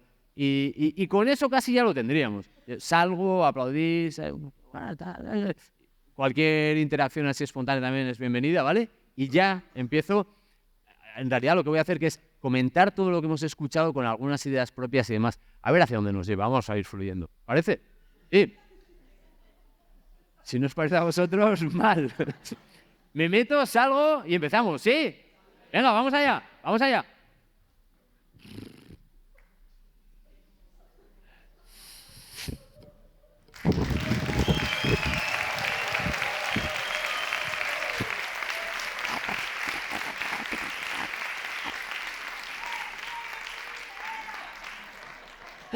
Gracias, muchísimas gracias por este espontáneo aplauso. Gracias, de verdad. Sois impredecibles, qué bonito, ¿cómo sois? Fijaos, estaba pensando una cosa muy bonita. Hay una frase que me encanta. Hay un tío que se llama Alan Watts, que era un pensador, filósofo, estudioso, escritor, había hecho de todo, sacerdote anglicano, que decía, siempre que se rompe un tabú, pasa algo bueno. Estoy convencido, o sea, es una frase que me la tatuaría. Cada vez que se rompe un tabú, sucede algo bueno. Yo creo que hoy se ha roto un tabú. Hoy se ha roto un tabú. Hoy hemos tenido un testimonio. Yo venía pensando mucho en esto porque es como, hostia, es material sensible. Yo hago comedia e intento manejar muchos materiales, pero esto es material sensible porque es un material humano.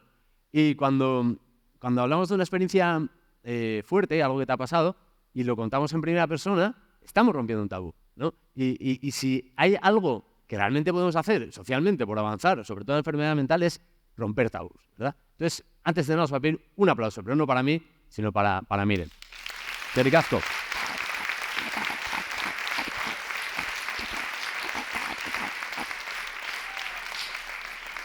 Gracias por compartirlo. Los cómicos también nos dedicamos a romper tabús. Nuestra tarea, al igual que otra mucha gente en distintas profesiones, es resolver tensiones, ¿no? La risa es al final, ahora hablo un poquito de la comedia, la risa es una gestión de una tensión no resuelta, ¿no? De una forma un poco brusca, ¿no? De repente te ríes y sueltas, liberas ese superávit de tensión que había, ¿no? En otras profesiones también funciona, ¿no? Si de repente el vendedor de seguros, ¿no? Que de repente aprovecha una tensión para liberarla él mismo. Los cómicos lo hacemos, creamos nuestras propias tensiones para liberarlas después, ¿verdad? Pues un seguro, por ejemplo, funciona así, ¿no? A veces te llaman y te dicen, ¿has pensado la de veces que podrían entrar en tu casa cuando estás de vacaciones? Entonces, tenemos la solución, ¿verdad? O sea, él genera tensión y él la resuelve. Exactamente igual en los bancos, ¿no? Que te dicen, por ejemplo, viene inflación, ¿no? Suben los tipos de interés, pero tenemos una cuenta ahorro maravillosa, ¿verdad? Ese es un poco... Pues los cómicos nos dedicamos a hacer básicamente lo mismo. Generamos tensiones y luego las resolvemos. Fijaos, yo lo utilizo incluso a nivel personal. Perdonadme, voy a beber un poquito de este agua que pone Ardoa, por cierto. Me ha generado ansiedad eso nada más subir, ¿no? He visto Ardoa y he visto luego agua y he dicho, quizá esperan un milagro, ¿no? Que la convierta yo, ¿no? Pues iba a decir, nosotros también utilizamos nuestros propios tensiones para luego resolverlas, ¿no? En el público funciona, creas una tensión, la resuelves, pero en la vida misma también, como cómico, a mí me ayuda, por ejemplo, en un momento así delicado de pareja, como puede ser el no verse mucho tiempo, estas cosas, ¿no? Recuerdo que un día le dije a mi mujer, cariño, hace tiempo que siento que no pintamos nada. Me dijo, ¿cómo? Le dije, por eso compré este kit de acuarelas. Me dijo, eres tonto, pero ya se crea una paz superior, ¿no? Cuando se rompe un tabú, se crea como una paz superior a otro nivel, porque estamos en esa tensión y generamos una nueva. Eso está muy bien. Es como volver a relajarte, pero sabiendo que esa situación de tensión ya se ha trascendido, ¿no? Eso es bonito. He ido apuntando cosas de las que han hablado, pero antes os voy a comentar alguna más. Hablaba de los tabús, ¿sabéis? Me gustaría que participáis, en la medida que os apetezca. ¿Alguno de vosotros ha roto algún tabú recientemente? Igual lo quiere comentar.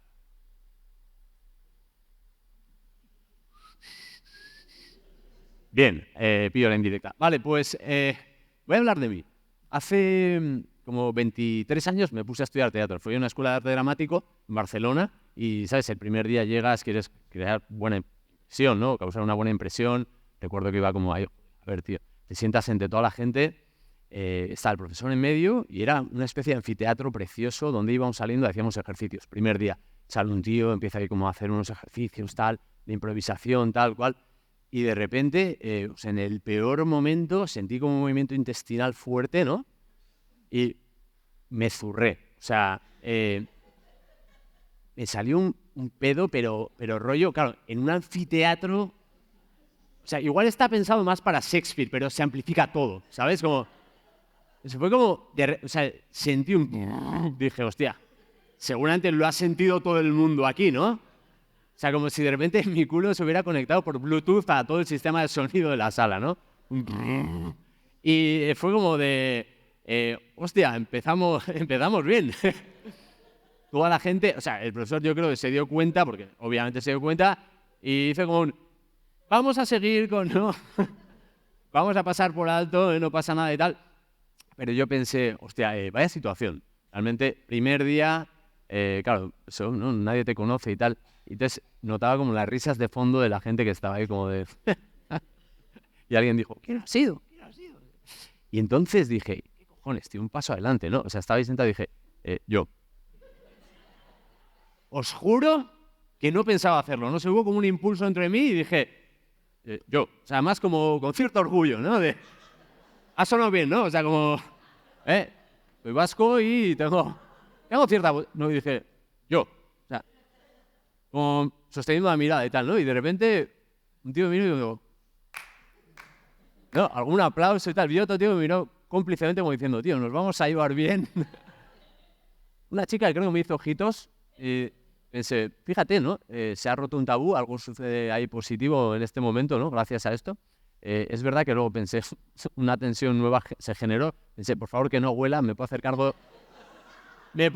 del ruido, del olor ya no, ¿sabes? Como... Ahí ya pasamos a otro nivel de tensión. Pero me refiero a que a veces la tensión, ¿no?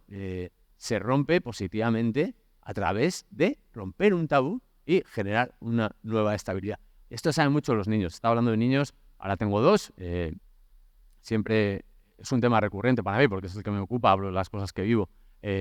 Pues mi hijo pequeño tiene 2 años, la mayor tiene 5. Paso muchísimo tiempo con ellos y me doy cuenta de los tabús que rompen, ¿no? A veces hablan de cosas que no deben delante de gente y tal. Pero luego hay como pequeñas convenciones que a mí me encantan, no sé si lo he comentado. Mi hija, por ejemplo, hasta hace bien poquito no quería ir sola a ningún sitio. Y eso incluía el baño. Entonces, a veces me decía, Aita, voy a hacer caca, ¿vienes? Es algo que nunca me había planteado tampoco, quiero decir, ese plan, ¿no? De voy a acompañar a alguien al baño, ¿no? ¿Me entendéis? Los que tenéis hijos pequeños igual. Entonces, básicamente, tu papel cuando asistes a alguien que va al baño y tiene 5 años no es hacer nada, es estar sentado, ¿no? Esperando, pero ella, igual que un perrete, te mira a los ojos y le da tranquilidad, ¿no?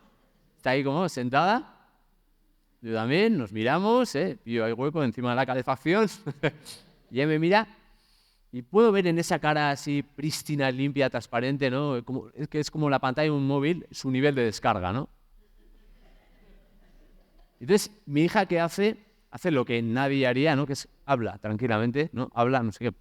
Porque cuántas veces pensarlo, os han llamado por teléfono, ¿no? Estáis en un momento comprometido en el baño, haciendo aguas mayores, por ejemplo, y dices, ostras, igual tengo que coger, que no sé quién es, o sé quién es y tengo que coger, ¿no?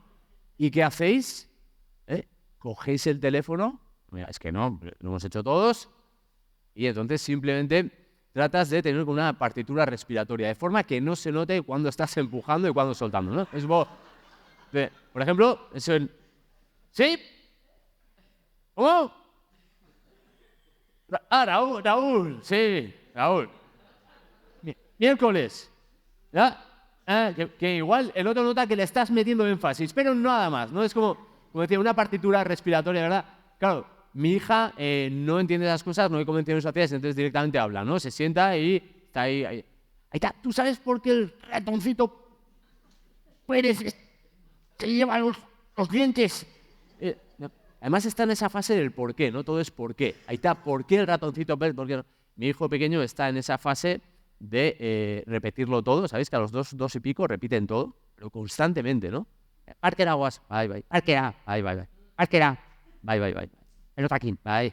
El otaquín, bye. Entonces está mi hija, por un lado, sentada en el váter, mirándome y diciendo, ahí está, ¿tú sabes por qué el ratoncito Pérez se lleva los dientes? Y mi hijo, Parker, bye, bye, Parker. Sí, no, cariño, pues se los lleva porque seguramente los quiere acumular. ¿Por qué los acumula? Digo, no sé, los querrá vender. Baloyakin, ¿no? Yo no sé si eso puede generar un trauma, pero si no lo ha generado, cuidado. Yo estaba revisando los puntos que ha comentado la psicóloga del trauma con mayúsculas, o sea, la T mayúscula, ¿no? Esto que se entiende como algo repentino y tal, no sé qué. A ver, claro, mira, exposición repetida, yo la sufro, o sea, cada día, ¿sí?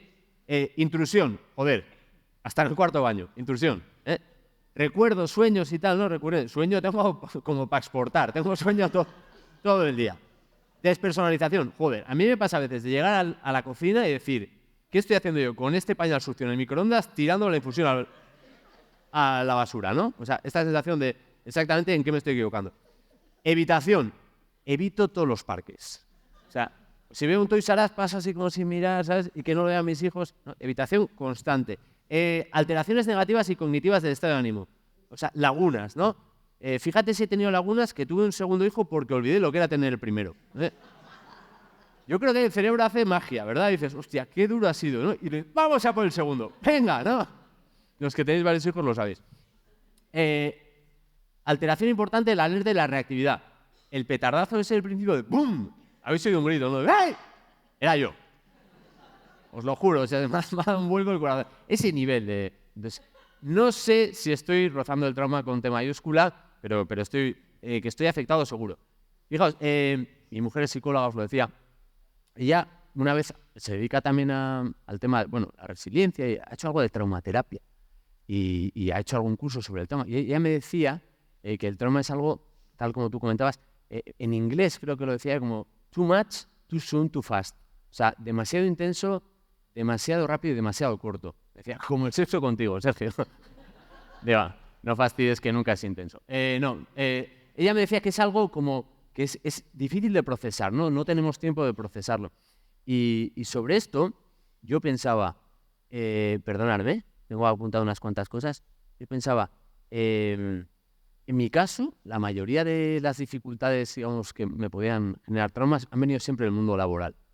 Me dedico a algo que es como un poco distinto, ¿no? Como es la comedia, pero me ha tocado hacer de todo. O sea, creo que os lo conté el año pasado, estuve de esquimal en Laponia. ¿Lo recordáis alguno? Recuerdo brevemente, muy brevemente, estaba en Barcelona, me llaman y me dicen, oye, Sergio, no sé qué, tenemos un trabajo de actor para ti en el extranjero. Y yo, hostia, ¿en el extranjero?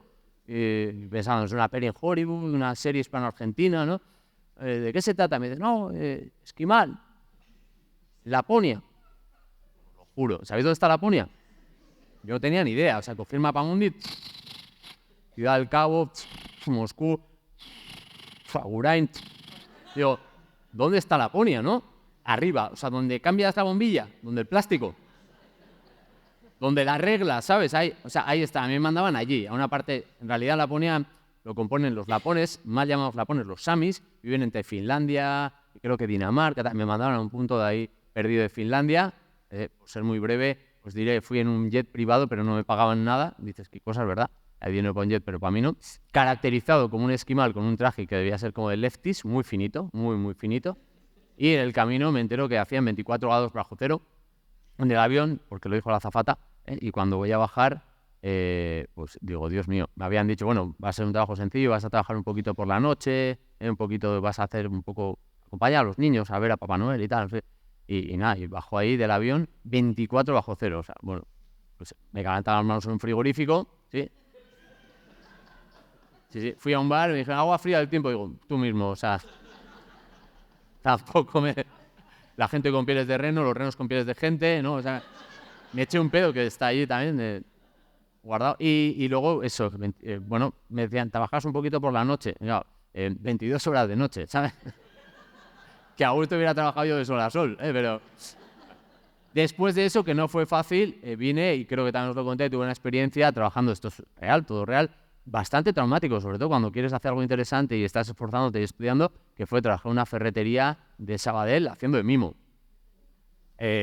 ¿Cómo explicarlo? O sea, alguien pensó que era buena idea poner un mimo en la ferretería, y ahí estaba yo haciendo mimo a la gente que iba a comprar alcayatas y alicates, ¿no? Y después vino otra que no os he contado, pero quizás fue de las más traumáticas que he tenido, que fue trabajar haciendo de tortuga de felpa, ¿vale? Supongo que nadie ha vivido nada similar, ¿verdad? No. Bueno, pues me llamaron para hacer tortuga de felpa en julio, que eso es un plus de peligrosidad. Me llevé ahí, bueno, yo iba ahí con ilusión, llegué allí, me dieron mi traje de felpa, tenía que estar 3 días haciendo de tortuga de felpa en un centro comercial. El primer rato está de pie, luego dije al suelo, que es lo que toca, ¿no? Ya tumbado ahí en el suelo como una tortuga de felpa, la vida pasa muy despacio, ¿eh? Tú ves que la puerta se abre y se cierra y ves calcetines desacompasados, gente que anda con el cordón suelto, ¿verdad? Alguien que tiene una bota gastada y la otra no, dices, este la cojea, ¿no? O sea, te da para muchas disertaciones, ¿no? Y estando ahí, yo recuerdo el tercer día ya en el suelo de tortuga de felpa, ahí en aquel centro comercial, que curiosamente no detectaba mi presencia, siempre está cerrada la puerta, solo cuando alguien pisaba se abría, pero la presencia de la tortuga no la detectaba. Yo estaba ahí y pensé, si esto es ser actor, me lo voy a tomar con calma. Y, joder, fijaos, ahí trabajando de tortuga de felpa, gané, os lo juro, 120 euros en 3 días. Salí, tenía una tortuga con una cabeza enorme que pesaba casi 2 kilos y tuve que ir al fisioterapeuta y me cobró 80 euros. Trabajé 3 días haciendo tortuga de felpa por 40 euros. Entonces, si hablamos de precariedad laboral, puedo daros un máster. O sea, eso es cierto. Entonces, en esa serie de situaciones, yo siempre pienso, ¿me podría haber traumatizado? No traumatizado a un nivel, o sí, pero seguramente me podría haber desalentado, desanimado, no sé qué. Pero, fijaos, mi plan secreto era, mi plan, el que yo urdía para mí mismo era, voy a recoger toda esta mierda, o sea, toda esta historia jodida y dura, la voy a... Me afectaba, lógicamente, ahora os lo cuento, pero lo pasé fatal. La voy a meter en un saco y algún día haré alquimia y conseguiré hacer comedia con esto, ¿no? Entonces, lo maravilloso de la comedia, y lo digo por si a alguien le interesa dedicarse a ello, es que pese a ser tortuga de felpa o pese a ser un mimo en una ferretería de Sabadell o esquimal en Laponia, tú puedes, con tus dificultades, tus dolores y tus tragedias, con el tiempo, encontrar una mina, una materia prima cojonuda para escribir y hacer cosas que realmente sean divertidas, ¿no? ¿Sabéis? La definición de comedia es igual a tragedia más tiempo. Entonces, lo difícil es encontrar el tiempo, determinar cuándo es el tiempo en el que ha llegado ese momento en el que puedes hacer comedia, ¿no? Pero bueno, hablamos de terapias, del MDR, mi mujer también se dedica a eso y me ha contado muchas veces lo de los ojos, los movimientos oculares, todo esto y tal. Y le decía, joder, esto está guay, pero con eso no se puede hacer reír, ¿no? Me decía, no mucho, entonces voy a seguir escribiendo. Y claro, pues fijaos, el humor, el valor terapéutico del humor realmente es que da igual lo que te haya pasado, da igual. Yo creo que no hay límites en ese sentido. Siempre que sea tu propia experiencia, da igual lo que te haya pasado, con el tiempo puedes tornarlo en comedia. Una tragedia dura, durísima. Tenéis un montón de ejemplos en internet de grandes monologuistas que hablan, no sé, de sus duelos, de tal, no sé qué, y lo ves y dices, joder, o sea, ¿en qué momento me ha enganchado, me ha tendido un lazo, emocionalmente hablando, y ya cuando estábamos tan vinculados, igual que con un terapeuta y un cliente, ¿no? Un paciente, pues en ese vínculo ya entra todo y de repente pues me lleva a la risa. Y eso es maravilloso, eso es algo increíble. Y voy a beber un poco de vino mientras me aplaudís y... Gracias.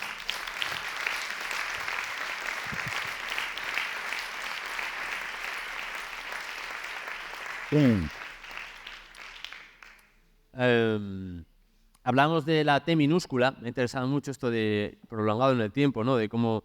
pues, ¿sabéis una cosa? He venido un poco, de verdad, a desnudarme emocionalmente. Uno de mis mayores miedos era, cuando fui padre, si estaría a la altura, ¿no? Había leído un libro de un pianista que se llama James Rhodes, ¿sabéis? Que sufrió abusos sexuales de pequeño. Bueno, abusos sexuales se queda corto. Fue torturado sistemáticamente por un profesor suyo, sexualmente, y el hombre pues estaba jodidísimo, ¿no? Y contaba que cuando iba a casa a ver a sus hijos, a veces en el metro, de camino a casa, se ponía tan nervioso por si sabría cuidarlos que se meaba encima. Yo soy más de cagarme en todo, ¿no? Pero entiendo esa sensación de decir, hostia, ¿estaré a la altura? ¿No? ¿Estaré a la altura? ¿Os ha pasado? ¿No? ¿Tampoco? ¿Verdad? Esa sensación de decir, ¿estaré a la altura? ¿Sabré hacerlo? ¿No? Porque joder, hablando de material sensible, hostia, los hijos son material muy sensible, ¿no? Todavía son pequeños y no quieres que... Ahí lo veíamos, ¿no? Que se sientan abandonados y demás. ¿Sabes? Mi hija me pidió estrellitas de colores de las que se pegan en el techo. Le compré un montón y luego pensé, hostia, espérate. A ver si se va a levantar de noche y se va a pensar que está en un descampado, ¿no? Me han dejado aquí. Estás pendiente de todos los detalles. Estás pendiente de todos los detalles. Es increíble porque se mezcla como la ilusión, las ganas de hacerlo bien, ¿no? Yo recuerdo cuando iba a ser padre, que mi mujer, primero ese rollo de seamos padres, ¿no? Que tú piensas, ya somos jóvenes, tenemos 38 años, cariño. Fui padre con 39 y además no lo veía muy claro, ¿no? Porque yo siempre me había pasado que como actor me había sobrado mucho mes al final del sueldo, ¿sabes? Y entonces llega un momento que dices, hostia, igual mi mujer me decía, es que se me ha pasado el arroz. Digo, a ti se te ha pasado el arroz, a mí no me llega la pasta. El tema es que los carbohidratos no nos van bien, cariño.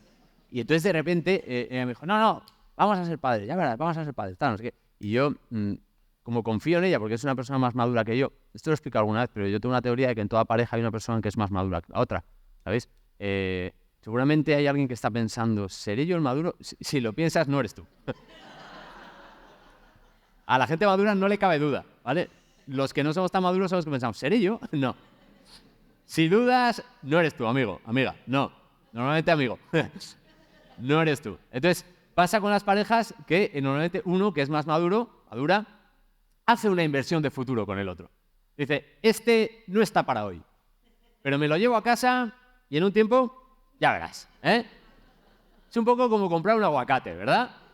Tú vas, lo miras, en ese caso no lo puedes tocar, al chico o chica sí, pero miras y dices, no está, pero me lo llevo a casa, lo tapo con papel de periódico, ¿verdad? Y en un par de días va a estar en su punto, ¿verdad? Y hay gente que sigue un poco la misma estrategia con su pareja. Encuentra a alguien y dice, no está para hoy, pero me lo llevo a casa y en un tiempo va a tener la pareja perfecta, ¿verdad? Cuidado, puede saliros rana. A mi mujer le pasó conmigo. Soy un poco como un aguacate de Eroski, que tú te lo coges verde, lo llevas a casa y verde, pocho, ¿no? O sea, no hay punto óptimo de maduración. Claro, gracias.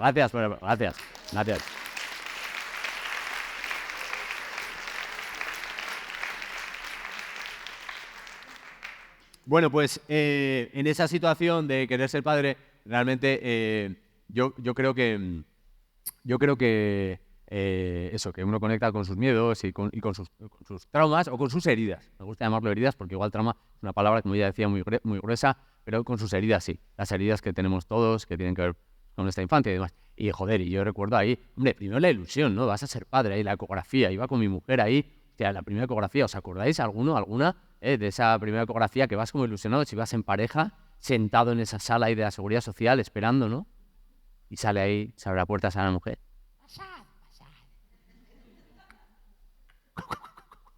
Seguridad Social, que está un poco. Y tú entras, se tumba Maya, mi mujer, y le levantan la blusa ahí. Le echan un gel con una sonda. Empieza ahí como, ¿no? A escanear un poco todo eso. Tú estás ahí, gordo, agarrándome fuerte la mano, mirando aquella pantalla donde íbamos a ver el fruto de nuestro amor, ¿no? O sea, la ilusión es máxima, ¿no? Y estás ahí como... y no ves nada. He visto cosas más claras en Cuarto Milenio. O sea, esa sensación de... ¿tan mal lo hemos hecho? No, o sea, mi mujer apretándome fuerte la mano como todavía con ilusión, ¿no? Y recuerdo que mi mujer, en ese caso, súper optimista ella, como siempre, me agarra y me dice, pues se parece a ti.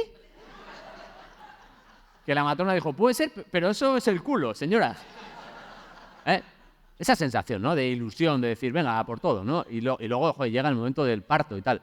Parto dicen que es la experiencia más traumática, según vives a la vida, ¿no? Has estado en un hotel de 9 meses, que es ese maravilloso cubículo, ¿no? Además, acuoso ahí, estás tranquilo, calentito, ¿verdad? Como la ranita que comentabas tú. Y ahí no esperas que aquello hierva, pero no hierve, pero se abre la cazuela y sales ahí, pum, ¿no? Y eso es traumático, ese paso ahí, ¿no? Apretado, ¿verdad? Yo recuerdo, esto es traumático para el niño, en algunos casos para las mujeres, además, que sufren mucho, pero también, dejadme que rompa una lanza pequeñita, porque cuando contemplas un parto como hombre, ya sé que... Pero hostia, te impresiona mucho. Yo recuerdo algo, vamos a hacer un pequeño testeo. Hombres que habéis estado en los partos de... A vosotros nos pregunto, lógicamente.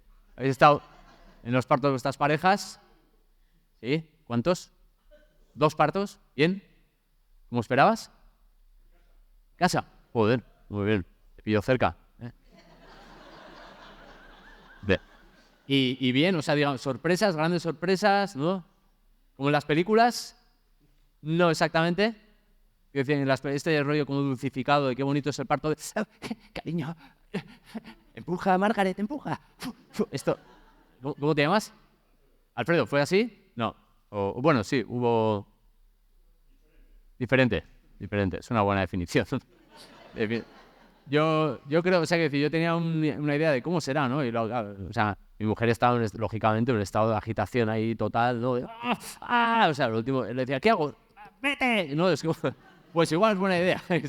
Y te quedabas en una esquina, volvías al rato un poco como merodeando sin saber muy bien qué hacer, pero en el momento del expulsivo, ese momento como que estás ahí también, cuidado, también un momento como bastante, puede llegar a ser traumático, bastante difícil, porque nunca te han explicado algo que es básico, pero me gustaría explicarlo aquí, haceros un poco de spoiler, y es que es una tontería, pero nunca te han explicado que normalmente el feto cuando baja con fuerza y empuja, ¿no? Hace tanta fuerza que empuja el intestino y normalmente lo vacía, de forma que suelen salir 2 muñecos, ¿sí? ¿Me explico? No estaría más que te hubieran dicho nada, ¿verdad? El primero no es el tuyo, el grandote... Lo digo porque, claro, sale y se te queda una cara un poco como de padre de mierda, ¿verdad? Y dices, hostia, no, que eso. Pero cuidado, la inteligencia de la naturaleza, ¿verdad? ¿Cómo es la naturaleza inteligente? Dices, ¿por qué sucede esto? Bien, porque una vez que sale, luego ya no tienes expectativas, ¿verdad? Lo que venga, bienvenido será. Es maravilloso.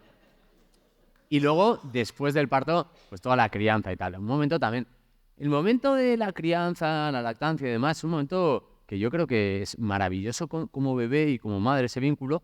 Como padre, pues te hace sentirte un poquito que sobras, ¿no? O sea, estás ahí, lo que decía antes, ¿no? Pues facilitando, ¿no? Hago un sándwich y pongo un sándwich, pero nadie se lo come, luego hago otra cosa, luego pongo no sé qué, ¿no? Y a veces te quemas, y te dices, calla, que está durmiendo, ¿no? O sea, no encuentras el momento de hacer las cosas. Y luego es que es eso, lactancia demanda, ¿no? Que dicen los doctores. O sea, que siempre hay oferta y siempre hay demanda, porque el niño quiere todo el rato, y entonces mi mujer pues todo el rato tenía el pecho fuera, que yo me acostumbré, pero el de Telepizza no, ¿sabes? Y entonces esa sensación de realmente de aquí se está gestando algo potente, ¿no? Y os cuento esto ¿por qué? Porque luego llega el momento en el que ya te toca interactuar más con ellos, y ya el padre entra un poco en acción, y hostia, pues a veces estás perdido. Yo creo que ahí socialmente vamos avanzando, pero todavía nos queda un poco esa rémora de decir, ¿qué hago? Y yo, joder, me esfuerzo y leo y voy a cursos, hago cosas, pero bueno, eso, pues te vas sintiéndote un poco perdido. Voy a volver a beber agua.